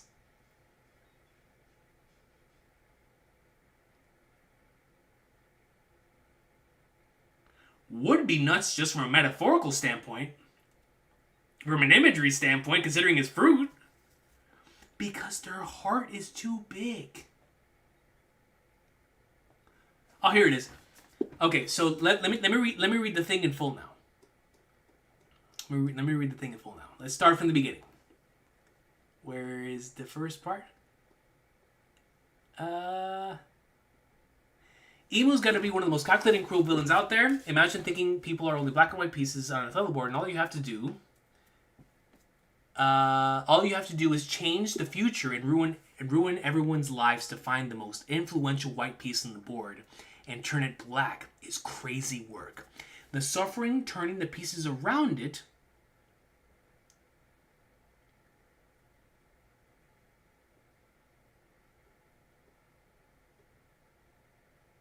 black is crazy work. I would have really been thinking about CP0 playing Othello during the Reign of Nagashima for a long time. Now that I have the full Void Sentry here, Brandon King, number one, love the comment. But number two, 100%. 100%. Emu, all of these years, imagine being in Emu's spot and having an ability like Domo Reversi. And like you said, an ability that even if someone were to come up like a Rux, like a Luffy, there is a possibility that you can turn this individual to your side, the most influential white piece, and just bring them over to your side and checkmate. That is the game. So, to me, I think, number one, that's not only a viable thing that Emu would do, and potentially maybe did so in the past, but I'm excited to see how Luffy and them fight their way out of that. Because we know, even in the present time, Emu's potentially going to try to do Reversi the Straw Hats. And I want to know how we get out of that. How we would get out of a situation like that. Because we know how devastating, catastrophic it is. We see how catastrophic it is on Elbaf. And then after God Valley, even more so. So, I'd want to see how they would get out of something like that. For sure. For sure. But you're definitely right about that. And like I was talking about earlier, when Oda brought up the Nika thing in chapter 1017, Gear 5, all of that was when, I believe it was chapter 1029, 1030, when we saw CP0 playing with the Othello pieces, before obviously the one CP0 member that went up there and got smacked by Kaido, and all that happened. But all of that was being cooked up at the same time. And so I strongly believe, because then right after that, Imu blows up Lucia with the Mother Flame. So, and with Luffy's dream also being in that same chapter. So many endgame concepts were brought into the forefront after the 1000s. So, my assumption is that all that stuff was in Oda's mind, right? B Money that comes in with another 2 says 2 letters sent emotional in my Carrot Stride post Reddit. Okay, gotcha. We'll definitely read those when the opportunity presents itself. But for the Carrot Stride posts, I'm definitely looking forward to seeing that. I would love to see your thought process behind that for sure.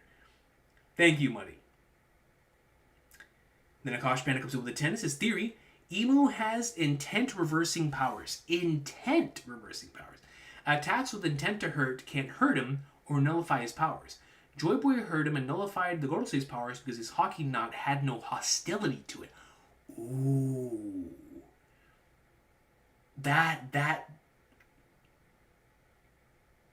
That's actually really interesting.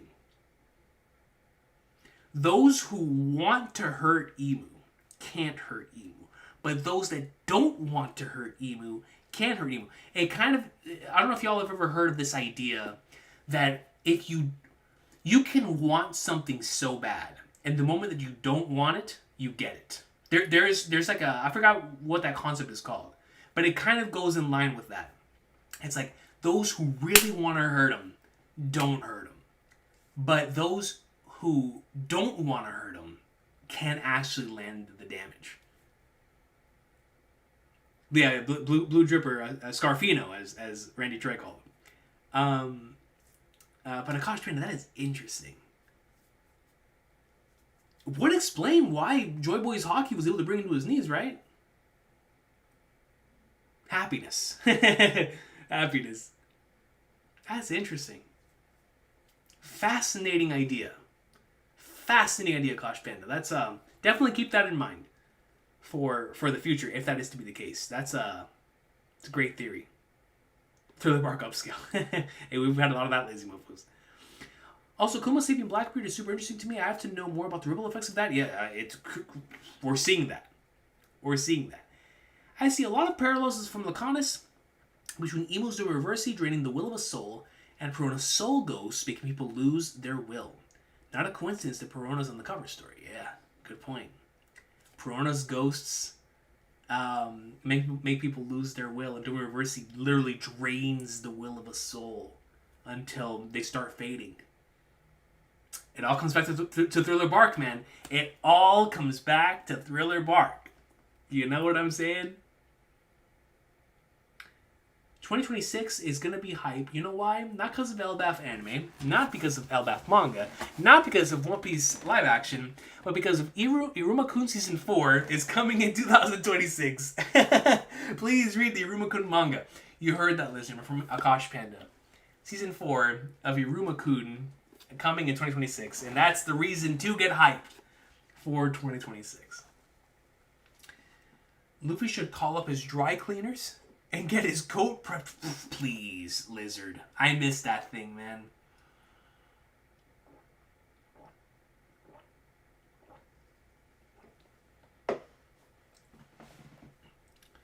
Luffy should call up his dry cleaners and get his coat prepped up for the final war. I need him rocking his coat like Raj in the bottom right panel of the final page. Yo, Lizard, man. I have My favorite fit for Luffy will forever be that Onigashima roof piece coat fit until he's rocking the Pirate King fit. Cause I know that Pirate King fit is gonna go so hard. So I just need him. I need him to have a coat. Luffy's gotta have a coat, man. He's gotta have it. He's gotta have the coat.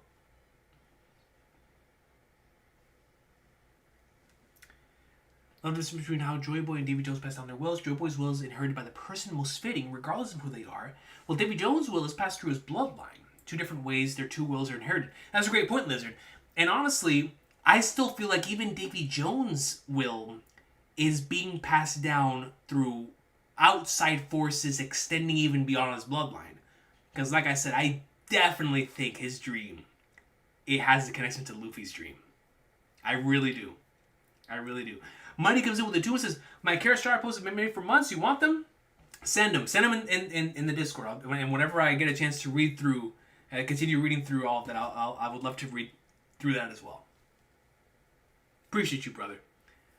Telling you, man, more of the coat. More of it. More of the coat. Please. After Luffy on top, I'll give you that. I'll give you that. It's just the coat for me. I love the coat too much. Oh yeah, the Strong World walk fit goes hard too. I love that fit.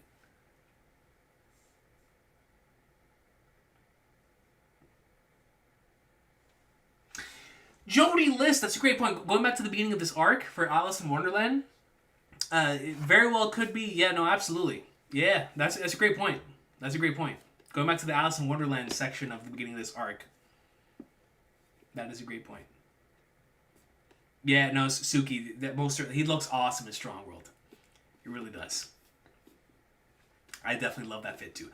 I love Luffy's fit in a lot of the movies, especially the recent ones. Like Luffy's film gold fit, especially the first half of that movie, hard. The film Z final fit, hard. But man, that Strong World fit, bro. I love the Stampede. Not the Stampede one. The film Red fit. The final film Red fit. Because of the hat. I like that one too. But man, that Strong World fit, peak. Absolute peak. Oh, Kaido comes in. Yo, Kaido, man, I feel for you, brother. I really feel for you, man. You got a friend in me, dude. If Luffy's the GOAT with the code, then Blackbeard is the king with the bling. Hey, facts. Hard facts. Hard facts. Crackpot theory. The man with the burn scar is Davy Jones. Talk to me, Quag2. The all-black ship is a ghost ship, and its whirlpools send unworthy treasure hunters to Davy Jones' locker, his sunken kingdom. And we know, because we heard about that in Fishman Island. At the beginning of Fishman Island, when we first started descending, we started hearing about the legends of Davy Jones, right? Within the One Piece verse, and obviously with Davy that fight and all that stuff. But if Davy Jones is still alive, I would love for that to be the case, just for someone that's not on the full villain side, like the Gorosei and Black and Emu and all of them, that they aren't the only immortal ones, quote unquote. That maybe Davy Jones did take the immortality surgery, and that's how he's still alive, right? And so I would take it because of that, just to have someone from our side that's been alive for all those years. So I would take it for that reason, and also it's Davy flipping Jones, bro. So I would definitely be down for that. And I really like that. The whirlpools and the connections, right, to the all-black ship, the connections to Davy Jones, I think all of those connections are definitely good. And if that ends up being the case, Swag 2, you're definitely onto something. And I love it. As a crackpot theory, I think that's actually pretty plausible.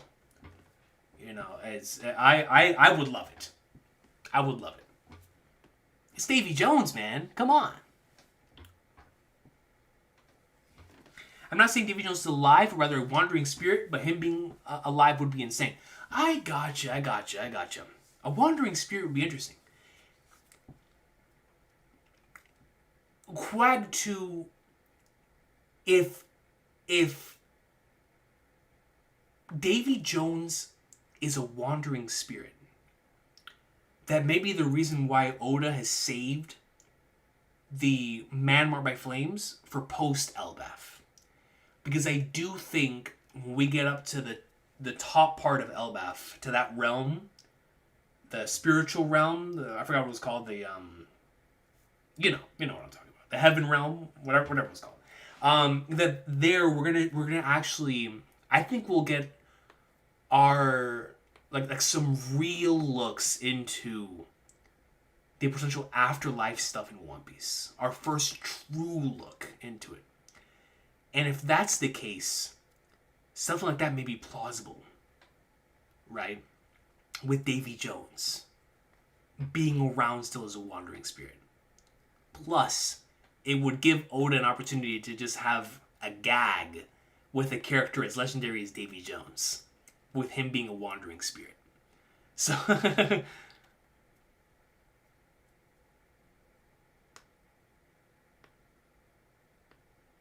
we do have Zunisha. That's right. We do have Zunisha. My bad, Zunisha. My bad. Zunisha, I did not mean to say that you weren't immortal. I just, forgot that 800-year-old elephant was most certainly on our side. I apologize, Zunisha. I didn't mean to forget you. You know how much I love you. You know how much I love you.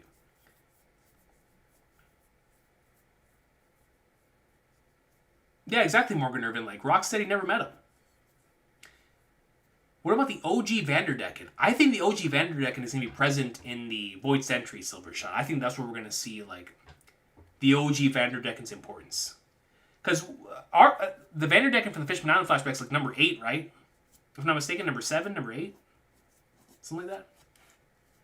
Yeah, exactly. The Clobotter Man is a spirit. If the Clobotter Man is a spirit, then we can have Wandering Spirits in One Piece.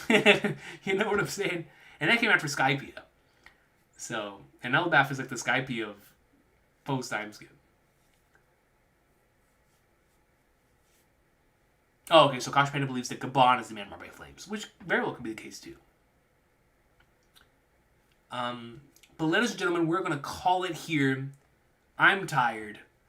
Oh, one more comment. Why Imu does not remember Garp and consider him a traitor? Macbeth, he does not care about anyone other than Davy D. Zebek. So, I think that's going to depend, Exodia, on the way this ends. Because the way that this God Valley flashback ends is going to answer why it is that Imu keeps Garp in that spot. I think there's a missing piece we don't have. Number 9, that's what it is. Thank you, Brandon King. Number 9.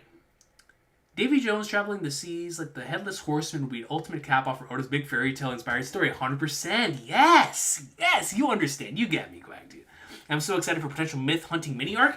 And you know, Quag 2, it would be the best final adventure before Laugh Tale. Give us a small little preparation Jaya-esque arc before the big final adventure to Laugh Tale. And how better to have that than something like that, which is based on what this series started off in the first place, was on taking the classic fairy tales and odifying them, right, in his own way. And it would be beautiful. 100% would be the ultimate cap-off. Headless Horseman. I love that. That's so true. 100%. 100%. All right, ladies and gentlemen, this is going to be it for me. Like I said before, number 1, thanks to everybody for stopping by today. It was a wonderful, wonderful chapter. Definitely, I know I've said this a lot recently, but most certainly a chapter of the year contender. I'm looking forward to compiling that list at the end of the year. But this was a really powerful chapter. It destroyed me emotionally. It was also so hype, man. I can't believe the stuff we got in this chapter. That's how good it was. And so I'm excited for the next one. We have no breaks, so we'll definitely be here next week. I'm assuming there's a break after next week's chapter. Next week, the reaction will be on either Thursday or Friday. And then from the following chapter onwards, so from 1166 onwards, we will be moving to Fridays for the foreseeable future. But I'll put out an update video explaining the situation when that move happens. But I will see y'all next time. This was an awesome stream. Y'all were cooking. Oda was cooking. And we had a great time. Yeah, absolutely, Jody List. All love to everybody. Yes. So much of it's going to take place in the sea, right? Yeah, it's going to be beautiful. Appreciate you, Silver Shot. All love to everybody who stopped by. Harry Shada, Silver Shot. All love to everybody. Brandon King, man. Great comments, bro. Akash Panda comes in and says, like I said, the universe is going to implode next week. Facts, bro. Bro, we're going to have so much greatness next week, man. Roger and Gart versus Rock can destroy me emotionally, but it's going to be so peak. We might even get to see some more stuff with this happening around the world, like what was brought up earlier with the Garling stuff, right? And other things happening in God Valley, so it's greatness is incoming. But I will see y'all next week. Thank you so much for stopping by, and man, oh man.